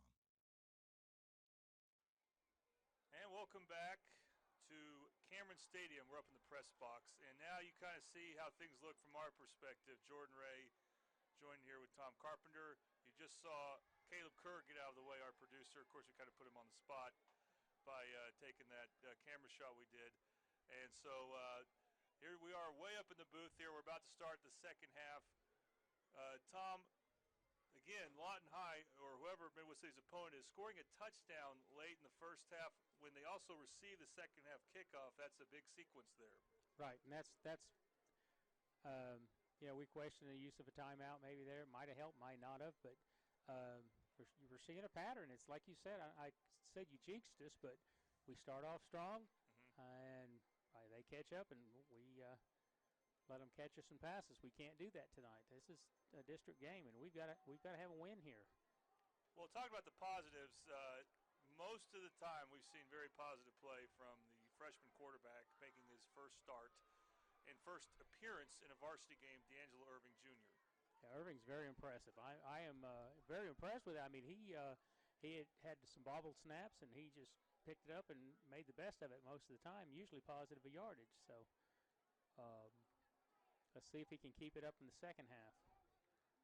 Yeah, he scored a touchdown the first touchdown he scored on an option keeper, and then Amari John scored a touchdown, and Lawton High came and scored a touchdown on the throw from their quarterback, Eric Wiley, at the end of the first half. All right, so now we're going to also mention our camera operator for tonight, Asia Oliver. Asia, go ahead and twirl that camera around and show everyone our view here of the field as we get ready for the second half kickoff. And there it is. And we don't always have that setup where the camera operator is in the booth with us. In fact, it's definitely not like that when we're calling a home game. But it actually works out nicely here. And we have a nice spot where they removed part of the counter so she could get a camera up close. And we've got some very good shots here. So Asia Oliver's doing a good job. And as is our fifth member of our team, Tavion Devereaux, who's helped me by spotting and doing a lot of other stuff here. All right, so Lawton High is going to receive the second half kickoff, and it's a short one. Fielded at the 20, and he got to about the 37-yard line. So that's solid field position for Lawton High to start things out.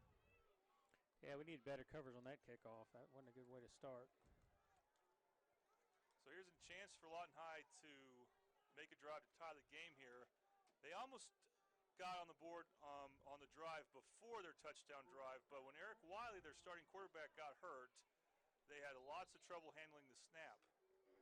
Yeah, once he got taped up and back in there, he came back at his full force. Yeah, that led to a turnover on downs. Midwest City got a stop there. Wiley under center.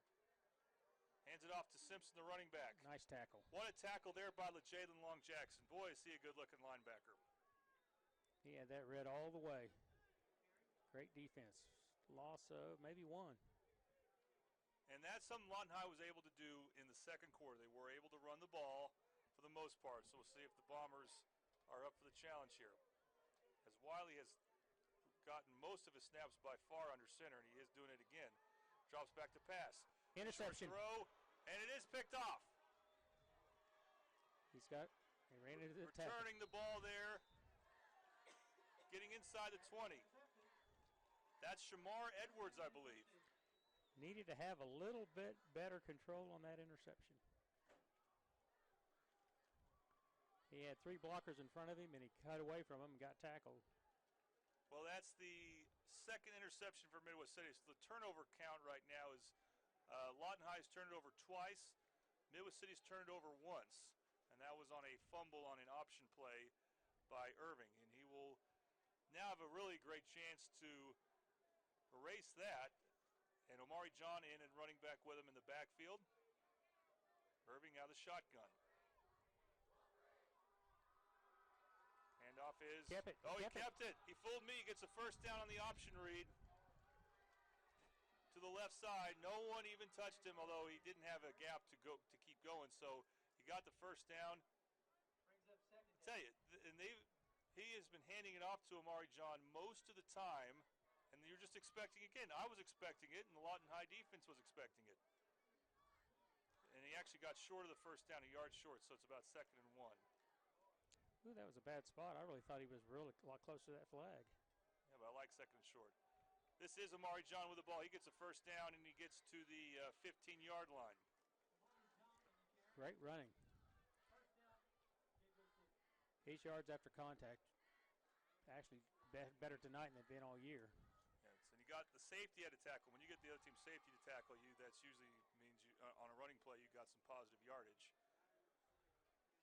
So we'll be 1st and 10 at the Lawton High 15. Deadman as the H-back. Oh, John met in the backfield, and he couldn't evade the tackle. He lost. Great defensive play by Jeremiah McGee for Lawton High. And it'll be 2nd and long. It could have been a bust on the line because he got in there way too easy.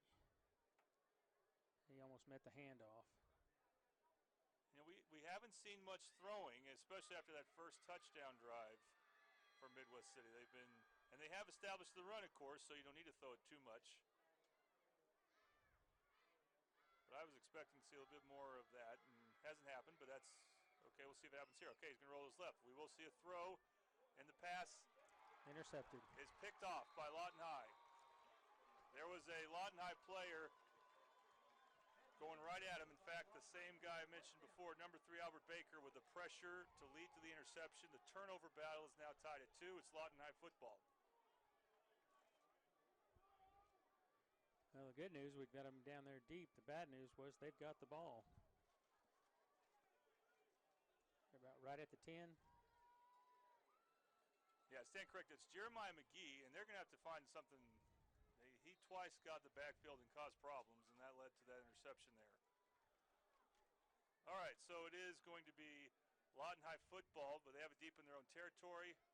Wiley on the handoff, and slipping through the line is Houston, but he gets a minimal gain there. 2nd down coming up. He got hit pretty hard a couple of times. Still gained 3.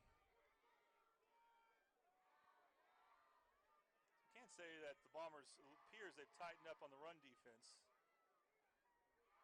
Wiley continues to be under center. Block. Quick throw. Nope. Pass is caught and brought down. It's like Arthur Broyles was there. About no, 2 sorry, yards. that's Tristan Murphy. We got 2 yards short. Eddie Austin with a catch. It'll be 3rd and short.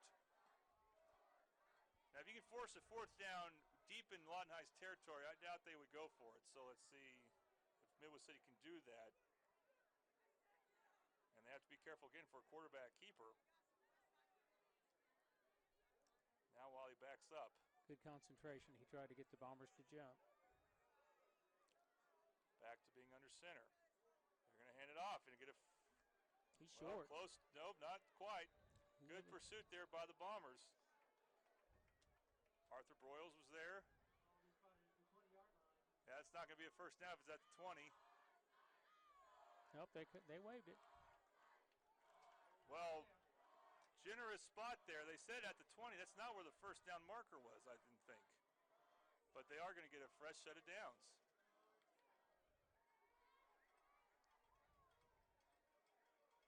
Three receivers to the right. Quick throw. And good defense. What a great job of busting that play up there. I believe that was Shamar Edwards again. He read that play very well, forcing a loss. So we've seen mostly good defense here from the Bombers, even though they did give up a first down a couple plays ago. Now Wiley's in the shotgun. Looking, throwing, finds his man. First down for Lawton High. And there's a flag that could be, Davion Tipton was there for the tackle. Could be a face mask. They may could be a face mask there. They called that on the tackle. Looked like DeMarcus Andrews with a catch. He's not on the depth chart as a receiver. Personal foul. Yep, face masking. Oh, man, that's a huge sequence. He had him second and long, too. And that's the first time we've seen Wiley really throw the ball down the field, and he did it well.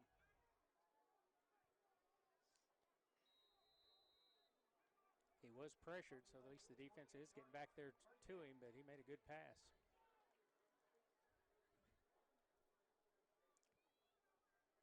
Those penalty mistakes that are killing us again. So now we're in Midwest City territory. Under center again is Wiley. Handoff up the middle. It's Simpson, I believe, and he gets a solid gain inside the 45.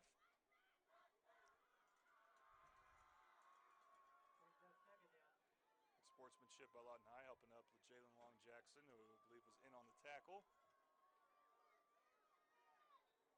Second about 5 there. Yep, second and 5. Second drive of the half for Lawton High. They threw an interception on their first drive, and then Midwest City threw an interception. And apparently Shamar Edwards has to come off. Maybe he lost his helmet. Being replaced by the kicker's brother, Eli Yanish. All right, Wiley under center. Quick throw, pass incomplete. Threw that a little hard, a little bit too far behind him. Off the hands of number 1, DeMarcus Andrews, who is a defensive starter at a safety position, and now he's playing receiver, and he's also the punter. But he made that big catch down the field to help gave the other team a first down on 4th and 5 in a punting situation. They have to be careful here. There will be no offsides, no fake play. It will be a punt, and it's a good one. And we'll see where that ball, will it stop or go across the end zone? Oh, it's close. They're going to mark it at no, they're going to give him a touchback. Whew. Boy, that was close. That could have pinned our ears back. That was almost the perfect punt. All right, I want to tell you about Alliance Health. The health and well-being of your family is our priority. Choose Alliance Health. That is our sponsor for this third quarter. Well, give the Bomber defense credit. That's what you call bend but don't break. They did bend. They didn't break. They got a third down stop on 3rd and 5. And now they get the ball to 20, which is not too bad considering Lawton High drove the ball into Midwest City territory. All right, they lost the field position, but they didn't give up any points. But when it's a touchback, the field position hit's not that bad. Now, if they got pinned inside the 1, that'd be different. All right, Irving hands it off to John. John, boy, is he running with a lot of purpose. A lot more north and south running, and he's being harder to bring down. It's not much of a gain, and Jeremiah McGee gets him for Lawton High, but Still a solid effort. Yeah, that should have been a loss, and John just ran through a couple of would-be tacklers. It's going to be interesting to see how much confidence they have in Irving to throw the ball now, his last throw being an interception. They have run the ball extremely well this game as Midwest City, something they did not do the first 3 games. And the gun is Irving. Now they're going to, looks like, change the play.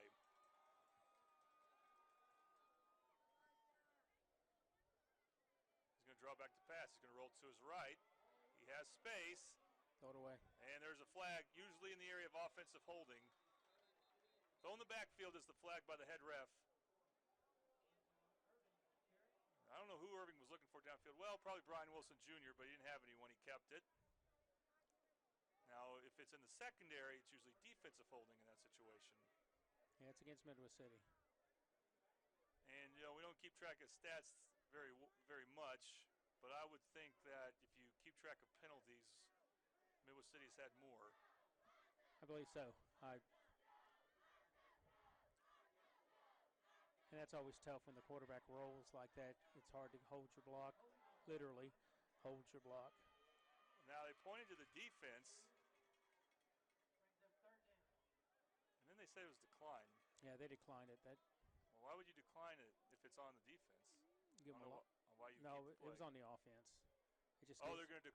Okay, well they gives them a loss of down. The ref pointed towards the defensive side, and yeah, and if you're on offense, you do decline holding penalties sometimes if it means loss of downs. If you'd like loss of downs, and that's what Lawton High wants. So that penalty will not actually count, and it's 3rd and long.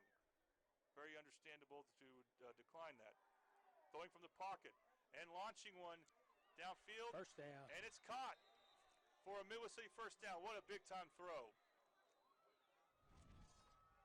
And for Midwest City, Xavier Lee Jackson, the backup quarterback. I had to double-check that was him.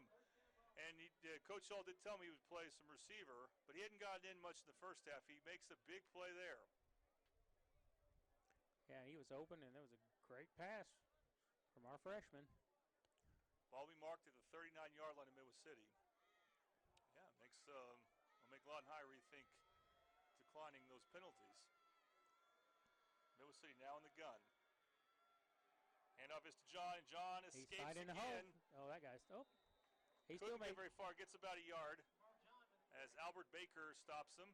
He still should have been stopped for a loss, and John's effort got him at least a little gain right back to the line of scrimmage. He should have been in the backfield. We've got an injured player.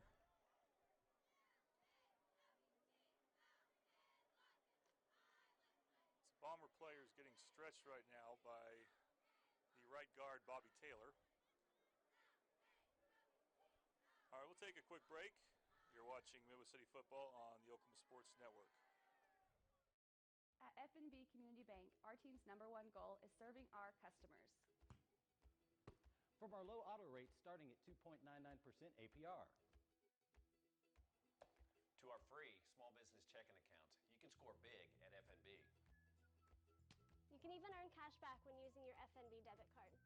So there's no need to play hardball. Because at F&B, you're the real MVP. Let our team serve you.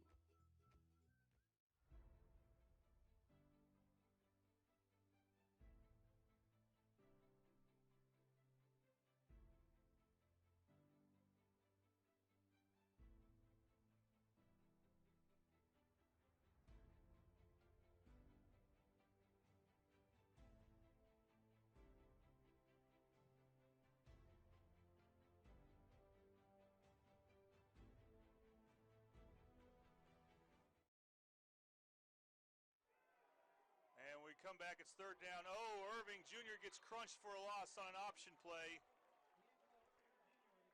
That play fell apart from the beginning. I don't know if they were on sync with that one because once again, Jeremiah McGee is causing problems for Midwest City. I got to give credit to that linebacker. Good news for Midwest City, their starting tight end at the beginning of the season, Dylan Seabach, came in. Jaden DeShazo was the one who was he was hurt. It was actually, okay, that was 2nd down and long off a run for no gain. So now it's 3rd and 14. DeShazo just had cramps, so I believe he's back on. 3rd and 14. Back to pass. Now he'll run with it. He'll keep it. He gets to the right side. He slides. There is a flag. Usually in the area of offensive holding, this would probably be declined. It will be 4th down if the play counts. It is holding.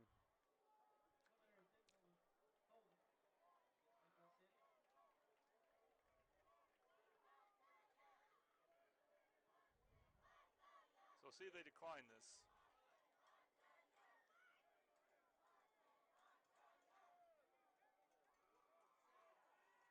Depends on if you feel like you're going to keep them to a minimal gain than on a 3rd and wait along if they keep the penalty. It is declined, so it's going to be 4th down and about 10. So you expect Midwest City to punt, and at least they gained about 20 yards this series, so they could put themselves in a good field position battle here. They execute well on this punt play. And this is one of the first times we've seen them punt. Elliot Yanish back. The punt returner for Lawton High is Caleb Fuller.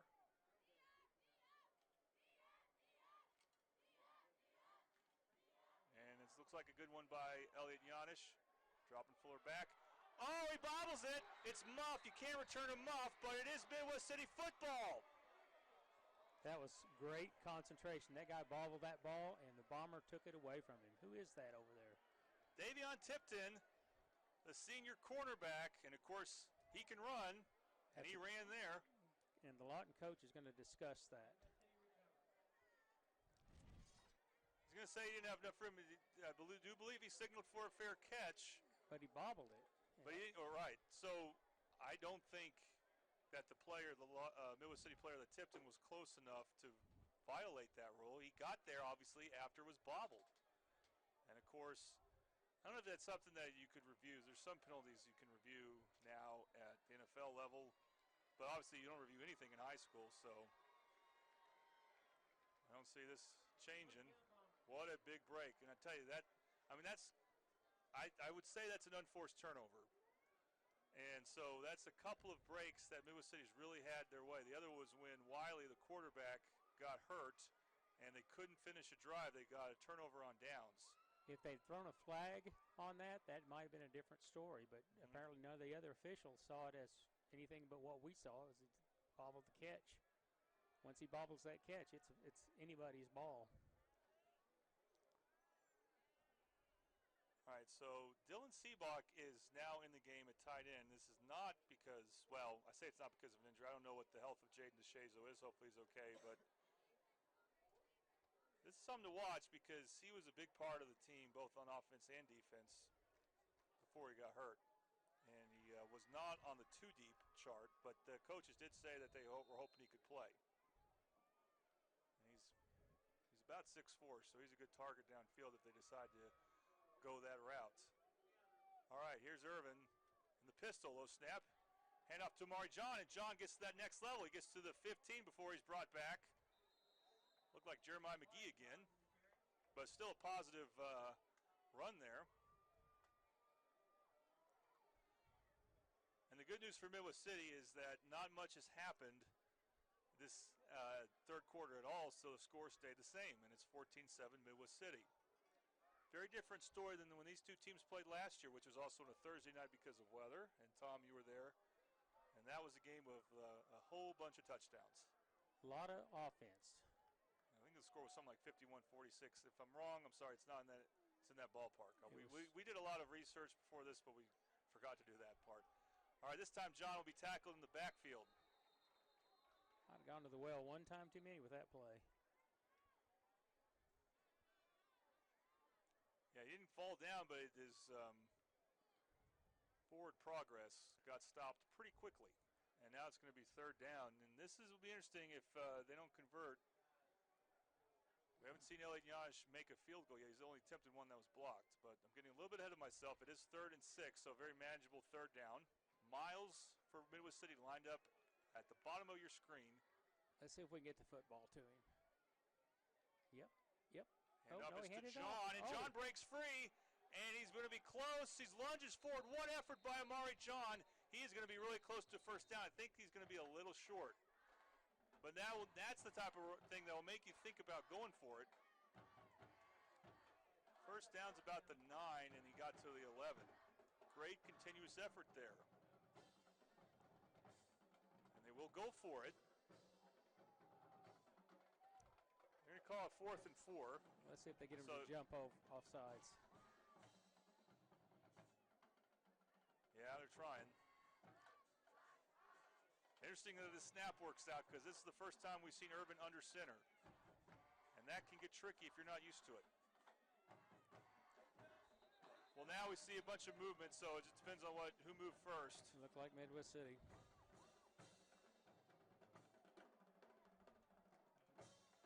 And it looks like they're bringing in a lot of new players. That means they're probably going to attempt a field goal. This is big.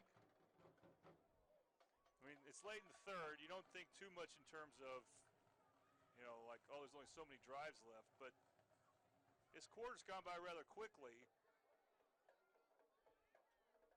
And so you think, well, what could happen next quarter if one team can sit on the lead here? So this field goal attempt for Lawton is about 32 yards. Deadman to hold. High snap. Kick is on the way. It's good. And it is good. Sir. The first field goal made by Lawton this season is a big one. It stretched it to a 2-score game, and Midwest City is now on top 17-7. You're watching Midwest City football on the Oklahoma Sports Network. Hudeberg, the dealership Oklahomans can count on. Why can you count on them? Because they give their customers more. Oklahoma is growing, and Hudeberg is growing too, with 5 different brands and thousands of new and used vehicles. Hudeberg, Hudeberg, Hudeberg, Hudeberg. Wow! It's been 60 years and Hudeberg is still here. You can count on Hudeberg. We'll give you more. Hudeberg.com. You can count on Hudeberg, we'll give you more.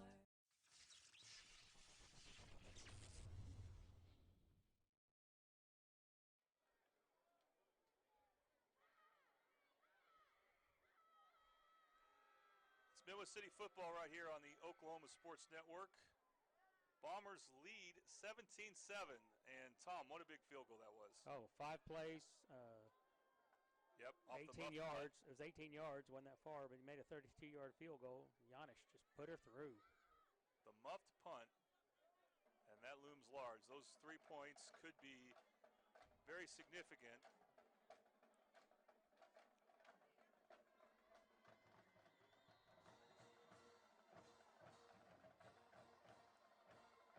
Now we'll see if Lawton High, their challenge is once again being down 2 scores. Can their offense come through? Can Midwest City's defense come through? Here's Josh's kick. Good cover. Good and cover. Trying to reverse the ball across the field with Simpson, but he couldn't do it. Good pursuit by Midwest City, and Lawton High will start inside their 20, and that's always good for a kickoff when you can force the team to take their first snap inside the 20. Yes, sir. By the way, that kickoff, brought to you by Triple Elite. Find world-class designs and hot new styles at Triple Elite. And this quarter, brought to you by Alliance Health. The health and well-being of your family is our priority. Choose Alliance Health. A quarter that has 1:45 left to go. So we said before, this is the first time Midwest City's had the lead at halftime. This figures to be the first time they'll have a lead going into the 4th quarter as well. Their defense has been pretty solid. Wiley hands it off. It looks like it's to Simpson. Simpson gets to about the 21-yard line. Got a few. Got a good solid tackle in the middle. Quincy Cornegay helped make the stop. 2nd and 6.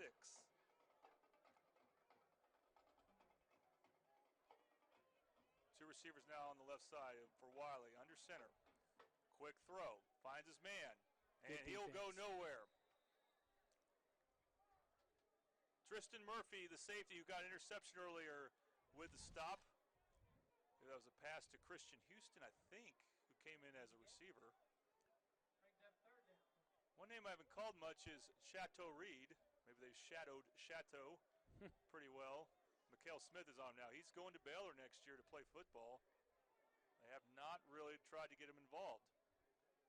Simpson, the running back, moving to the sideline. Now they're going deep. Incomplete. They're looking for their tight end, I believe, Micah Avendano. He was well covered. Good defensive sequence there. I believe that's Tipton who was in coverage there. They had pretty good blocking, keeping him protected back there, but we just had good coverage. So it's 4th and 4. Yeah, you don't go for it this deep in your own territory. That's why field position matters.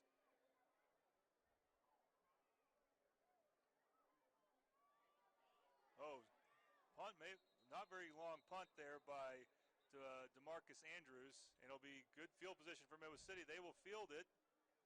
Oh, he keeps going. Wow. Inside the Lawton High 40. Tell you what, Tom, a touchdown here with an extra point. It will be a 3-score game.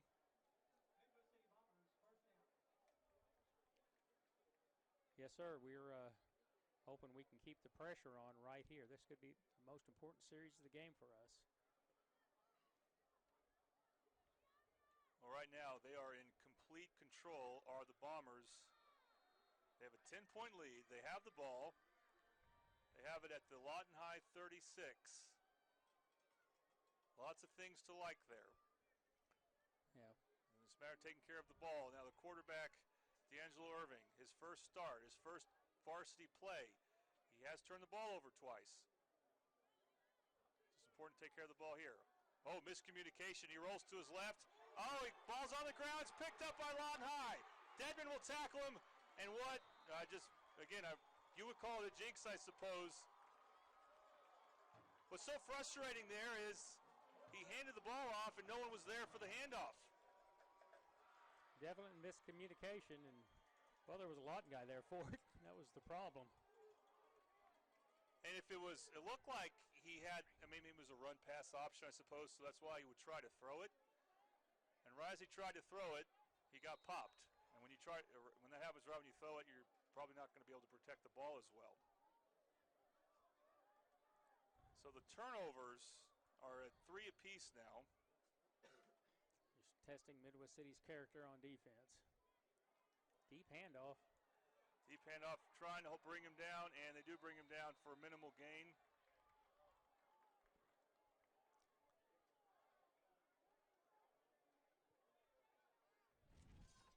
Pretty good tackle. Second down, that's number 37 for Midwest City.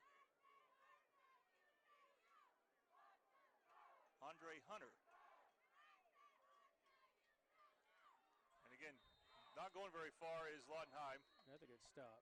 Jalen Long Jackson tackle there. Now I had to take my time with Andre Hunter because he's not on the 2 deep, and on the roster he doesn't even have a position or a classification there. Try to see if that gets changed next week.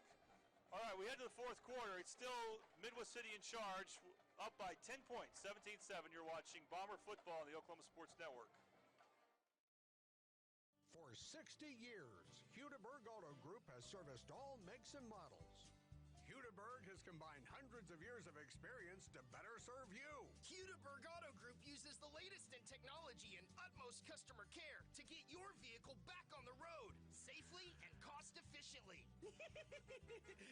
That tickles. Hudeberg Auto Group. You can count on Hudeberg. We'll give you more. You can count on Hudeberg. We'll give you more.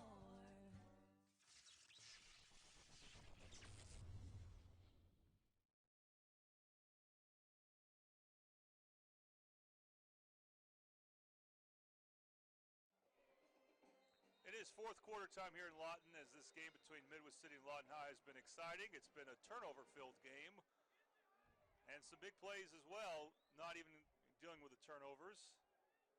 Midwest City football right here on the Oklahoma Sports Network. And here's the situation with the Bombers up 17-7 off the turnover. Lawton High looking to make something happen as they return that turnover inside the Midwest City 40, but they have a 3rd and long now. Wiley, who's been under center a lot, will now be out of the gun. No one in the backfield with him. Drops back to pass. Short throw. Nope. And it's bobbled incomplete.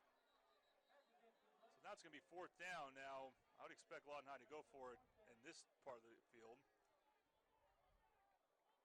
Well, we've seen both teams make their share of mistakes. Midwest City has had some, the turnovers are one thing. Midwest City has had some penalties. We've seen Lawton High with some drops as well.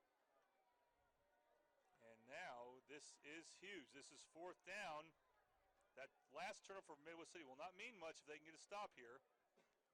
Rolling to his right a little bit is Wiley. He's going to go for it all. He's got a man. Tipton's back there, and it's incomplete. That ball was out of bounds. That was good coverage down there because if he had caught it, he's going to be out of bounds, and our man was there. I said Tipton. That's Houghton. Tavion Houghton with the coverage. Wow, what a gamble on 4th down. And so Midwest City will get the ball back up 10 now. Now they're inside their territory. It's about a 25-yard difference from where they started with the ball last drive. But a little bit more time has elapsed. And then some of these things, I mean, the last turnover was based on a miscommunication on the play as Irvin handed the ball to the wrong side. That's stuff that can get fixed with a freshman. Low snap there.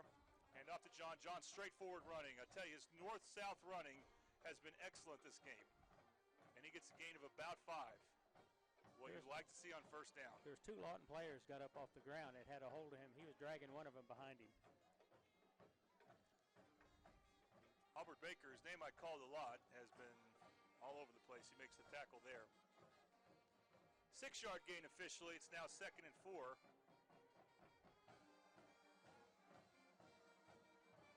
And here is Irvin.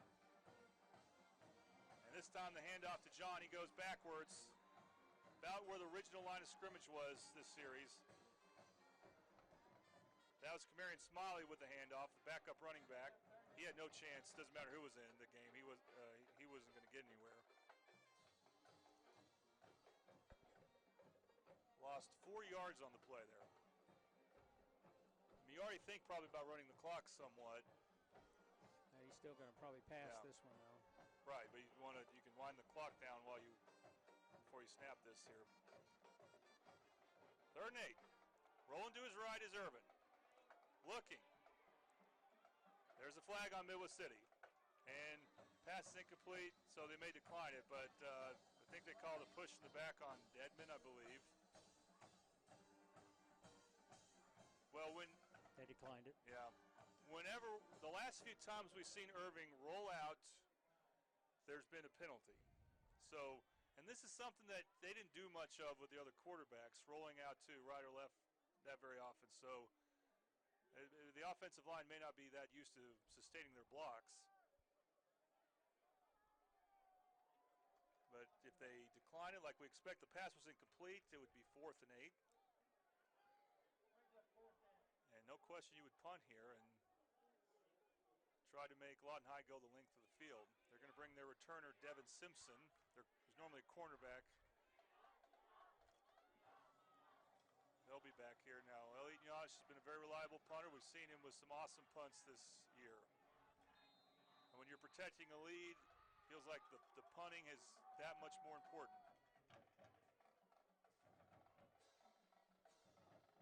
Gets off a clean punt. And it will take, which we see a lot of, at first it took a Midwest City bounce, and then it took a Lawton High bounce.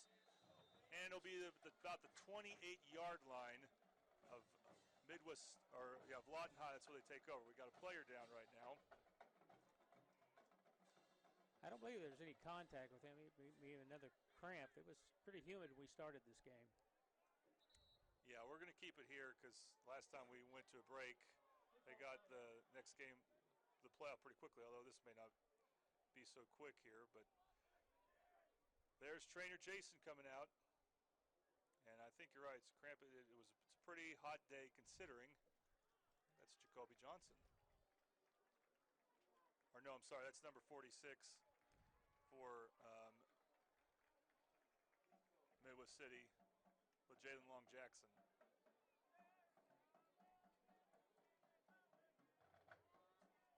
So they would like him on the field right now. We'll see if he gets back on the field.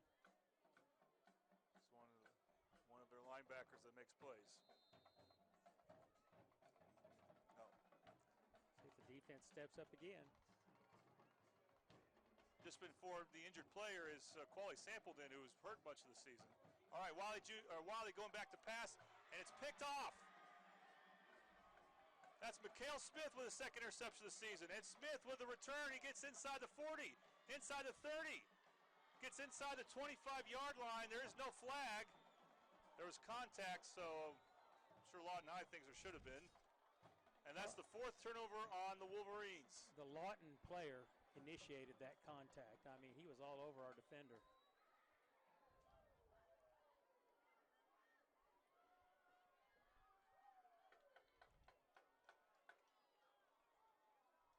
Mikhail Smith with the great coverage downfield. And, you know, they'll play him at receiver. You see why. He's a great athlete with a great nose for the ball. And a great return. He let his blockers set up in front of him.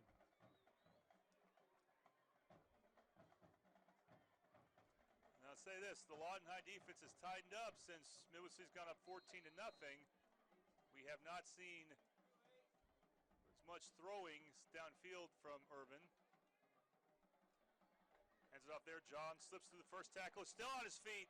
He gets to the 20, 15. There's a flag. He scores a touchdown.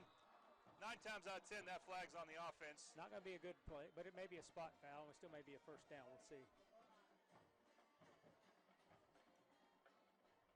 I'll tell you, it's an amazing thing. If Midwest City holds on and wins this game, as they have a 10-point lead under 10 minutes to go and the ball, they've made some mistakes. 3 turnovers and some penalties. Lawton High has 4 turnovers, and in their case, probably haven't tackled as well as we have. So some of the execution, I say the execution factor has mostly been on our side other than the penalties. Who's blocking the back?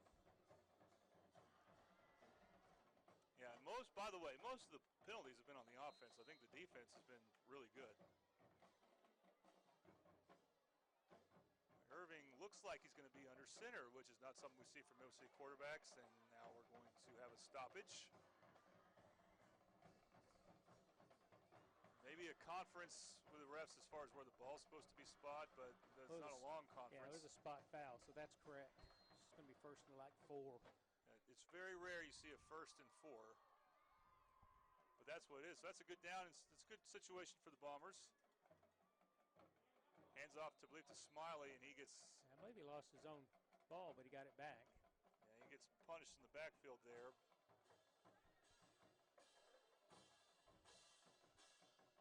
But it's going to, okay, I'm sorry, Mari John with a handoff. But it's going to be second and short still. Or they lose yards, not that short, second and 6. Say, no question, Lawton High is gunning for the run. Amari John had a very good run the previous play, unfortunately got called back. Irving gets the handoff. And that is Amari John. This time he gets the gap, and Amari John will score. Touchdown, Bombers. And no flags. That's an important point there. Boy, that was a big hole there, too. I'll tell you, the Lawton High defense was getting in the backfield many times. On that play, there was a huge hole, and he attacked it.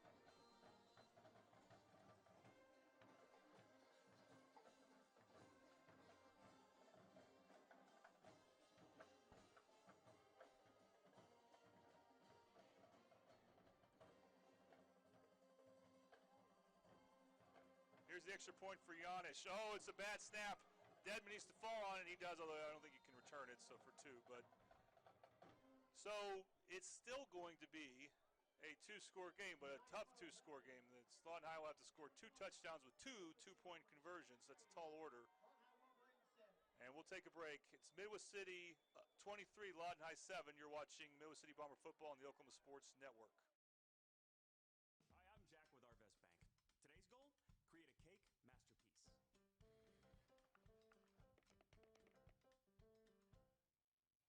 What do you think? I should let an expert like Bronwyn help me. And for your financial goals, Arvest is the expert. We know the right ingredients for your small business to succeed. See us for loans, cash flow tools, equipment financing, and more. Trust the experts. Trust Arvest. No. Watch Bronwyn create sweet art purchase highlights and complete games from this broadcast by visiting oksportsnet.com.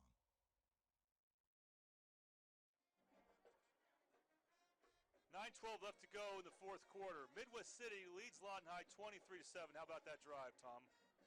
Yeah, we didn't have a lot of time to work on that one. That was a three-play, 24-yard drive with John running it in. And the Bombers looked pretty impressive, although they did get a block in the back penalty, and that's one thing that I hope we don't see very much of as we get it farther into district play. Yeah, they don't matter as much when you get a touchdown run a couple plays later. All right, this kickoff brought to you by Triple Elite. Find world-class designs and hot new styles at Triple Elite. So Elliot Yanish, who has had a couple of good punts this half, that's helped the Midwest City defense. We'll kick it off. Chateau Reed is back, as well as Devin Simpson for Lawton High. And it'll go out of bounds, so that's a flag on Midwest City. So that's another penalty, although, I mean, that's not, you don't view those penalties in the same vein as probably you would an offensive holding. All right, this fourth quarter brought to you by Mid-Del Tech. Great options for students, 22 career majors with 15 distinct programs and dozens of short-term special interest courses for you to choose from. It's Mid-Del Tech. All right, Lawton High, they have their work cut out for them, but like I said before the break, it's still technically a two-score game, thanks to the extra point not being, the snap being bobbled on that. Wiley with three receivers. He's going to run it. And some good running by Houston, but better tackling. More gang tackling by the Bombers. But Jalen Long Jackson is there. I misidentified him as an injured player on punt coverage. It was actually Quali Sampleton, who is, like Mikhail Smith, a basketball player and a baseball player actually from previous seasons, coming out for football, but he missed the first couple games with an injury. Hopefully he's okay. Looks like a screen play for Wiley. He finds his man. A lot of running laterally, but not much north-south running, and he's tackled for a minimal gain there. Tristan Murphy was there to tackle him. Yeah, Murphy had smelled that one out and was just trailing it, and so was Jacoby. Pretty good defense for the Bombers. The pass was caught by Ursarian Gilmore Kelly. I like that first name, Ursarian. All right, three receivers to the left for Wiley. It's 3rd and 8. Drops back to pass. Only three-man rush. He tries to step up. He's going to try to run for the first down, I believe. He won't get there. Smart tackle by Jacoby. Good job by Jacoby Johnson holding up. If he'd have hit him, he'd probably got the flag, and that was just smart football. What do you think? Do you have to go for it here? Your defense has played better for Lawton High, but not great, and the clock has to be an issue. You're a good 2 scores away. Yeah, no, it's tough to get those type of 2 scores when it's 16 points, 2 touchdowns and 2 two-point conversions. So I would say they're correct to go for it. 5 receivers. That usually means that there's going to be a quick throw, so you won't look for a wide receiver screen. Here's Wiley. Now he's going to take his time. Throws over the middle. That's a first down catch. A great catch. Great pass, great catch. We had defenders there.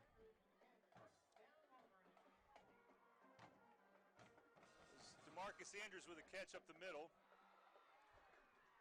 Gordon Stanley, a backup linebacker, brings him down. So Lawton High had to have it, and they got it. Clock is still running. They've set the chain, so the clock will run. We're under 8 minutes to go. Midwest City had 23-7. Back to pass is Wiley. Looking left. Now fire over the middle. Passes dropped. Oh, tipped in the air, and we were close to getting that one. That was Ursarian Gilmore Kelly who dropped it. And I tell you, that's where Lawton High's made mistakes. They haven't committed that many penalties, but they have dropped some passes. That, and they're not, I mean, he tipped it. That's the second, third time I've seen it tipped up in the air. We've taken advantage of one of them and got a pretty good interception. He would have gotten some yards on that if he caught it. Some yards after the catch. Ball's at the 44-yard line. Second down. Shovel pass. Oh, they read it well, did Midwest City.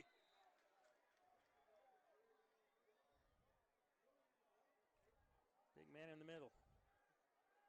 Caleb Morgan, the nose guard, making a big play. nose guard who can move can shut down that middle shovel pass, and that's what happens there.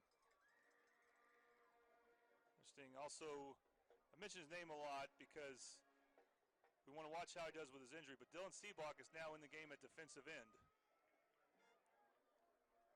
3rd and 11. Wiley back to pass. 4-man rush. Finds his man over the middle for a first down. That was another, he threaded the needle on that one. We had the coverage. His pass was spot on. Wiley was a pretty fair little athlete, I'd have to say. Or big athlete, he's a big guy. DeMarcus Andrews with the catch. And Lawton High's in business here. Inside the 30. Wiley back to pass. Lobs over the middle. Intercepted. And it's picked off.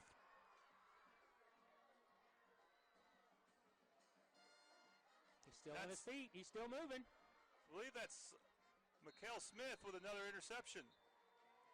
Looked like Wiley had to bring him down. Boy, Mikhail Smith, he's been a ball hawk these last 2 games. We'll see the replay here. This replay brought to you by Ted's. Well, I tell you this, Wiley threw the ball into a lot of coverage there. Mikhail Smith with his 3rd interception in 2 games.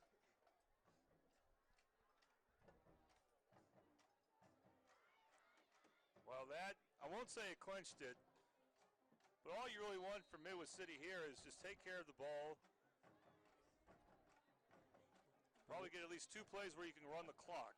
So not necessarily run plays, but at least where you're staying in bounds and running the clock. It could be short pass plays. No, let's keep it on the ground, and I think they're expecting it too. And mainly that. They're going to run. We expect to see them run the ball. They do hand it off to John, and John again evades the first tackler and gets a solid gain up the right side. Still moving. Boy, he moves the pile. Again, this is a different Amari John than what we saw the first 3 games. It looked like a rugby scrum again. I mean, he was moving that whole pile by himself. Lawton High players down. Looks like he's in some pain. Hope he's okay. We'll take a break here. You're watching Midwest City Bomber football on the Oklahoma Sports Network.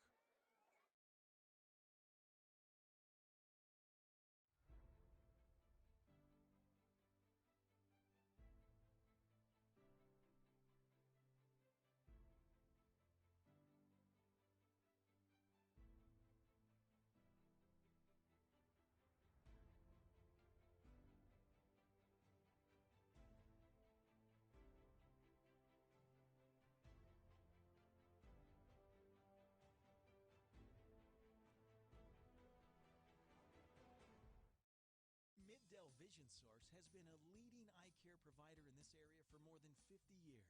Our doctors have the experience to diagnose and treat a variety of eye problems, all while providing a high level of personalized care using the latest up-to-date eye care technology. Whether it's contacts, lenses and frames, or just a routine checkup, see the professionals at Mid-Dell Vision Source, bringing excellence into focus. Mid-Dell Vision Source, 2008 South Post Road in Midwest.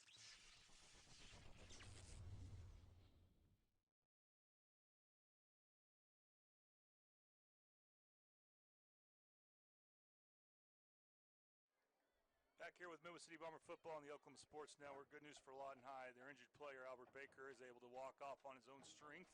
He's had a heck of a game, and we expect there was more cramping. This is fall. We are in the autumn season, but still got some summer heat going. Yeah, humidity's getting to him a little bit, but it has cooled down. Meanwhile, for Midwest City, the clock is now running, and it's only 2nd and 2. First down. Hand off up the middle. It should be good for a first down. Boy, again, they're running with, well, look at that. Look at the way the pile moved. The officials should be blowing the whistles on that person that gets hurt. Amari John. Had a pretty good night tonight. Yeah, I think we know what that means. So.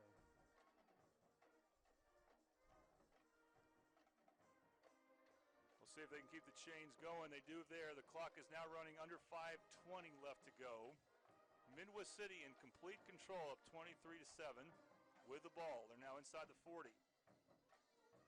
Handoff again is to Amari John. He squirts through. There's a flag. He's going to continue to lunge and lunge forward some more. And we have seen some holding penalties there. Elijah Reyes with a tackle for Lawton High. This holding penalty they will probably accept.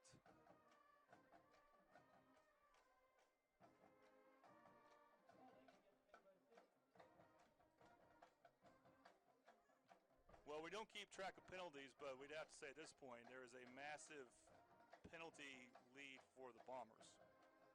Yeah, Coach Hall will not be happy about that, and it could be a long bus ride home for somebody. But what have the Bombers done? They've had 5 turnovers. Am I counting right? 5? 2 by Mikhail Smith, 1 by Tristan Murphy. There was a muffed punt. That's 4 right there.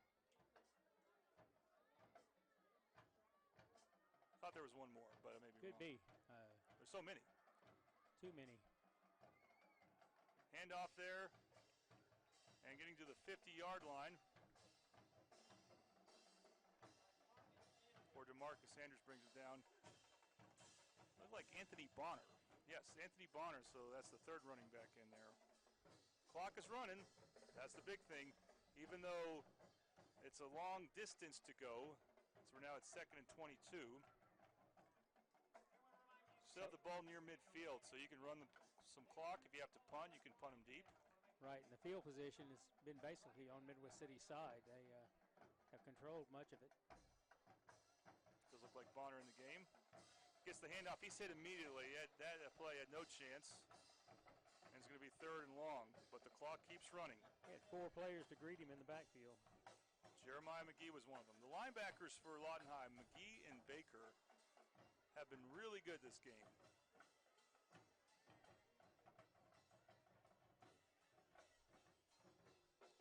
We watched their game last week since the Bombers had a week off, and they played pretty stout against, was it Lawton Ike they played? Lawton Eisenhower on this field. And it was a hard-fought game.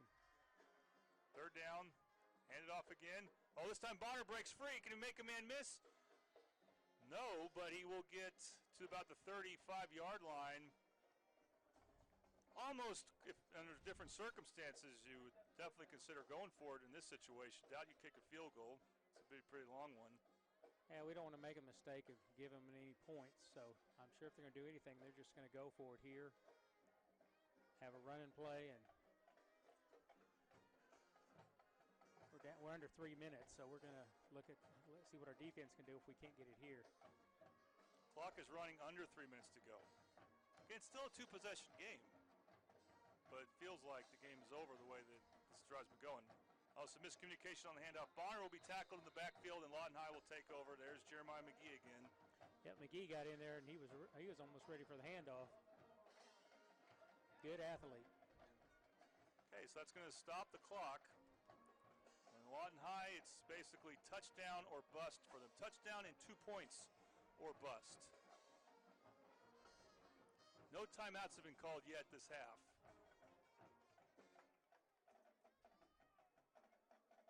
And again, one of the interesting developments as he's playing is number 6, Chateau Reed, a Baylor commit. Now, not too many Big 12 players we'll see, but that's one, and he has not been a factor this game. We've covered him up pretty good. Now, every time I looked over, it's Mikhail Smith covering him, and that's what's happening right now. Oh, that's got to be a penalty on Lawton High. That play should go nowhere. The backup quarterback's in the game, by the way. Now, again, I keep saying 2-score game. Wiley must be hurt, you would think. Although he did throw an interception that maybe the coaches questioned there, but they're going to go to their backup quarterback, number 17, Donovan Dorsey.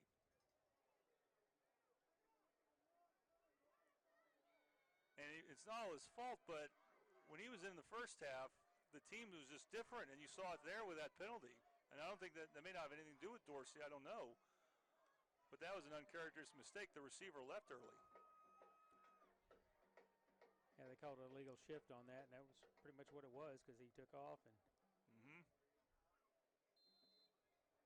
Middle City will take the penalty, I think,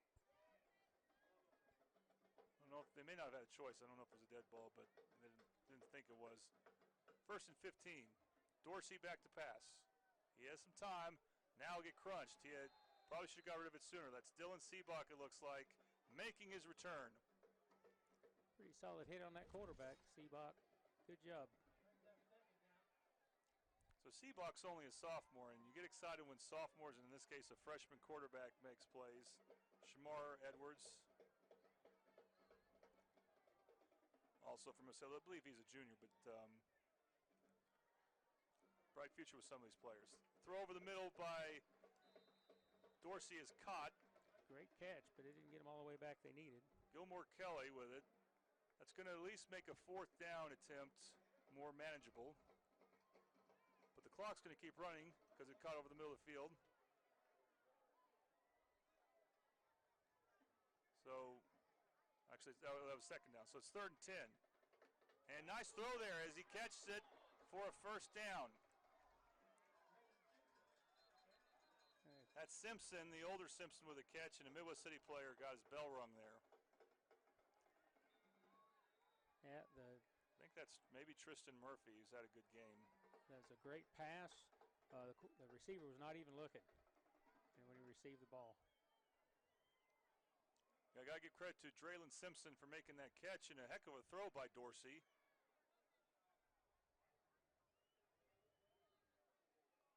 Pretty good collision there. Getting a lot of coaches out there. It's pretty serious. We'll take a break right now. You are watching Midwest City football on the Oklahoma Sports Network.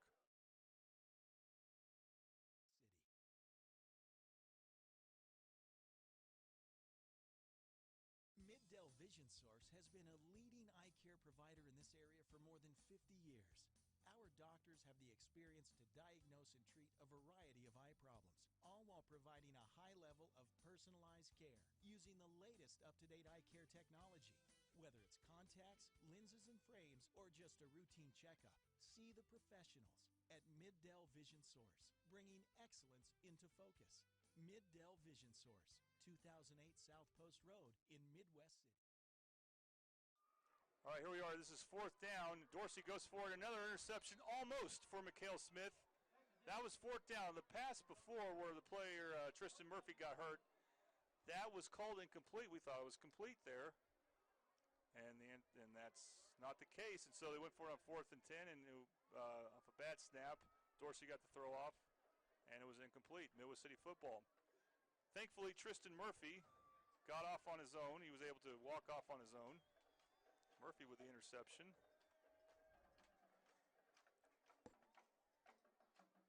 We can run a lot of clock off here. They're probably going to use their timeouts. How many they got left? All of them? They got all of them. Is that all of them? Okay, that's what I was thinking.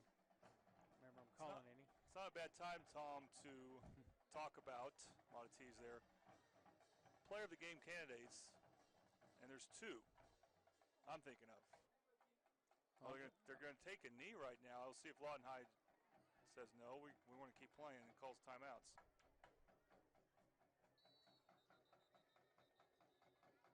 Well, I'm thinking. If I'm Lawton High, I'd call timeout here. I'm not giving up yet. It's a 2-score game.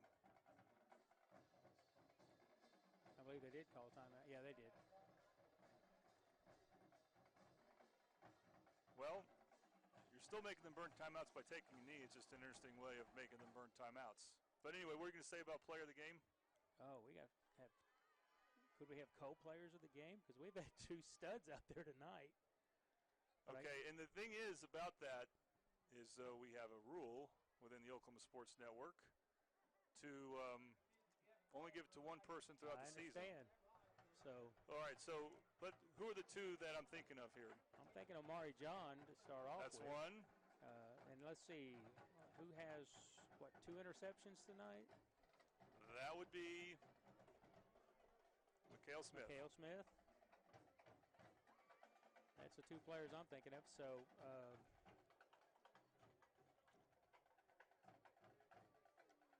both of them made a difference in the game. Which one? What do you think? I'll leave it in your hands.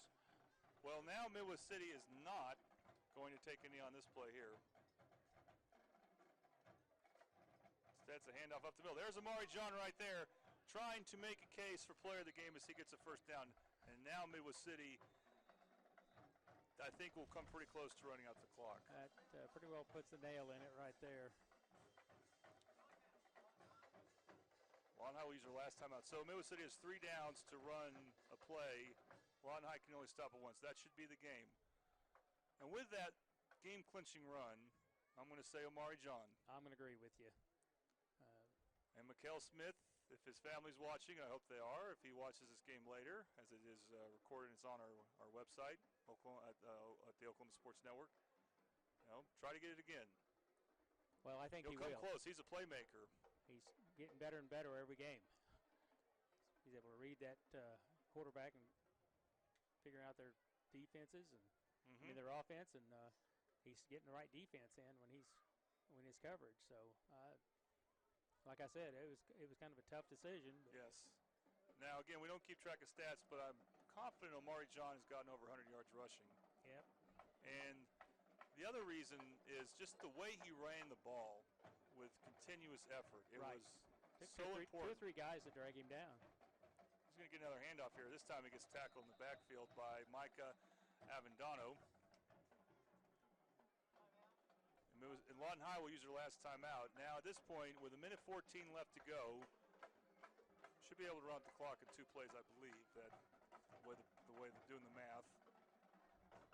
And Omari John has 2 touchdowns. And the thing is,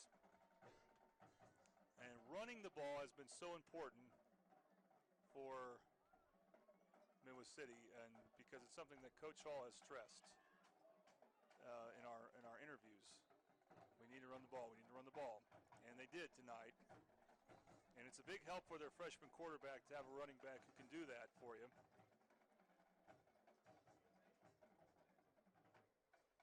Now Midwest City could take a knee, and looks like that victory formation is back on. So don't forget, after the game, we will toss it to Tom, who's going to hustle downfield and interview a very happy Coach Hall. All right, there's the kneel down by Urban. I think he has to do one more before we can officially call it a game. Interesting thing is the defense for Midwest City has been a little bit better, I'd say, than their offense, but they've had offensive players have actually won player of the game more.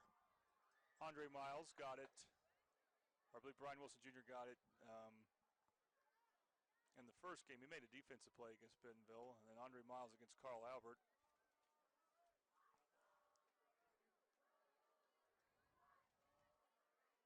Last game went to Jordan Boyd on the defensive side. This time it will go to Omari John and the victorious Midwest City Bombers. 0-3 they were, but 1-0 in district they are. They have defeated Lawton High. Your final score is 23-7. And when we come back, we will hope to be joined by a victorious Coach Hall.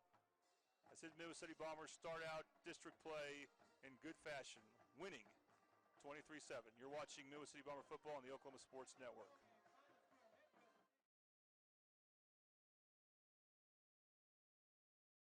Mid-Del Vision Source has been a leading eye care provider in this area for more than 50 years. Our doctors have the experience to diagnose and treat a variety of eye problems, all while providing a high level of personalized care using the latest up-to-date eye care technology. Whether it's contacts, lenses and frames, or just a routine checkup, see the professionals at Mid-Del Vision Source, bringing excellence into focus. Mid-Del Vision Source, 2008 South Post Road in Midwest. I was introduced to Midwest City about 5 years ago, and I just fell in love with Midwest City because of the people that live here. Traditionally, doctors have been caretakers, and over time that has fell apart. I take time to take care of patients. Patients want to be listened to. And to me, this is more than a job. I'm committed to Midwest City, and I want my patients to know that I've got your back. Hi, my name is Zach Knudsen. I'm an orthopedic surgeon in Oklahoma City. I'm a specialist in hip and knee preservation, in particular cartilage restoration, hip arthroscopy, minimally invasive procedures to try to salvage hips and knees and try to prevent them from going on to arthroplasty or joint replacement. Orthopedics is unique in that it ability to have somebody who's injured, their life has changed, and we fix them and they can go back to doing the things that they love.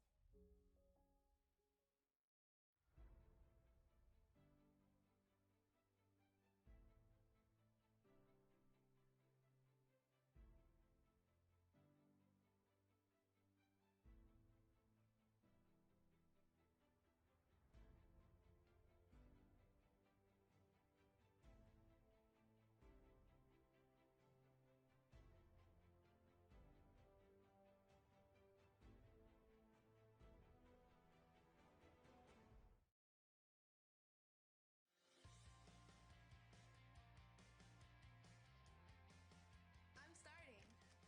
Moving in. All right, everybody get in real quick. You just hold it like this, and you don't need to flash. Learning with VR. Finals, baby. You know I got this. I got an A. Nailed it. We did it! Rose State College. Going somewhere starts here. Hi, I'm Jack with Arvest Bank. Today's goal, get Hero to do some of those cool tricks with me. Sit. Paw. Wanna hoop? Who's a good boy? It's okay. I should let an expert like Sarah help me. And for your financial goals, Arvest is the expert. Our friendly home loan experts can have you sitting pretty in a new home in no time. When it comes to your finances, trust the experts. Trust Arvest. Watch more Sarah and Hero at arvest.com/experts. Hi, my name is Zach Knudsen. I'm an orthopedic surgeon in Oklahoma City. I'm a specialist in hip and knee preservation, in particular cartilage restoration, hip arthroscopy, minimally invasive procedures to try to salvage hips and knees and try to prevent them from going on to arthroplasty or joint replacement. Orthopedics is unique in that it is the ability to have somebody who's injured, their life has changed, and we fix them and they can go back to doing the things that they love.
Mid-Dell Vision Source has been a leading eye care provider in this area for more than 50 years.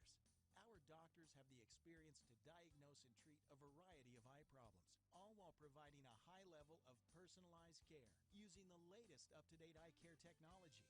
Whether it's contacts, lenses and frames, or just a routine checkup, see the professionals at Mid-Dell Vision Source, bringing excellence into focus.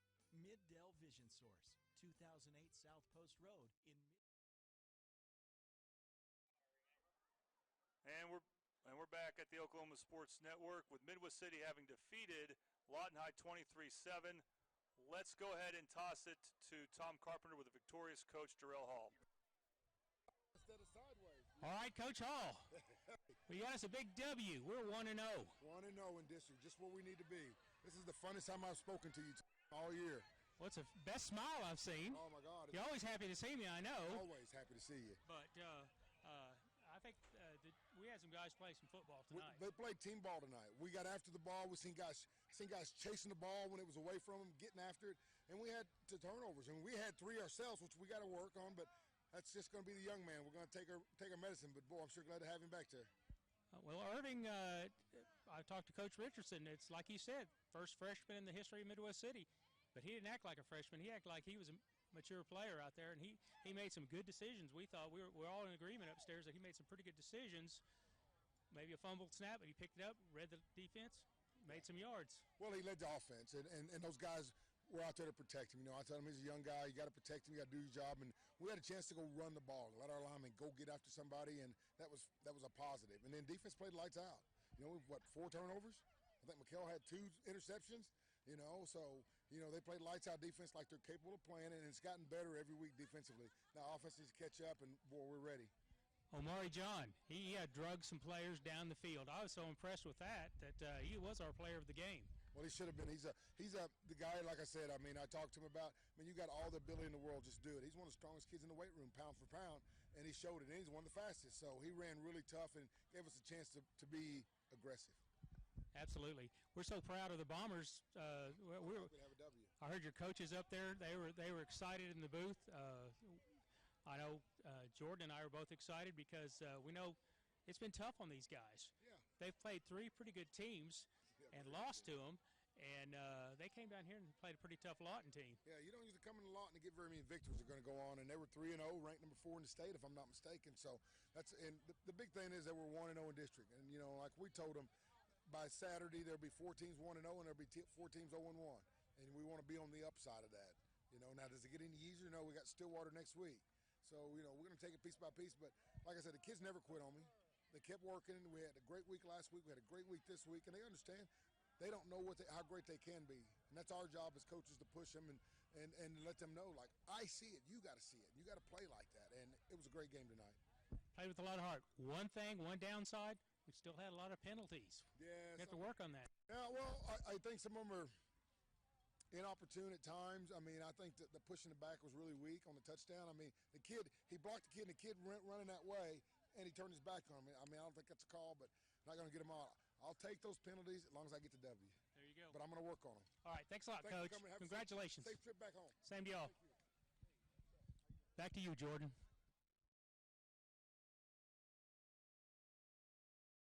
Sorry. All right, Tom, thank you very much. And we appreciate Coach Hall making himself available to us for this big win because, of course, it's all about district play, and they're 1-0 here. Now, let's see the teams in District 6A2. I should call it Class 6A2 District 2. Okay, so we're 1-0. We're at the top right now, but, of course, there's going to be 3 teams joining them.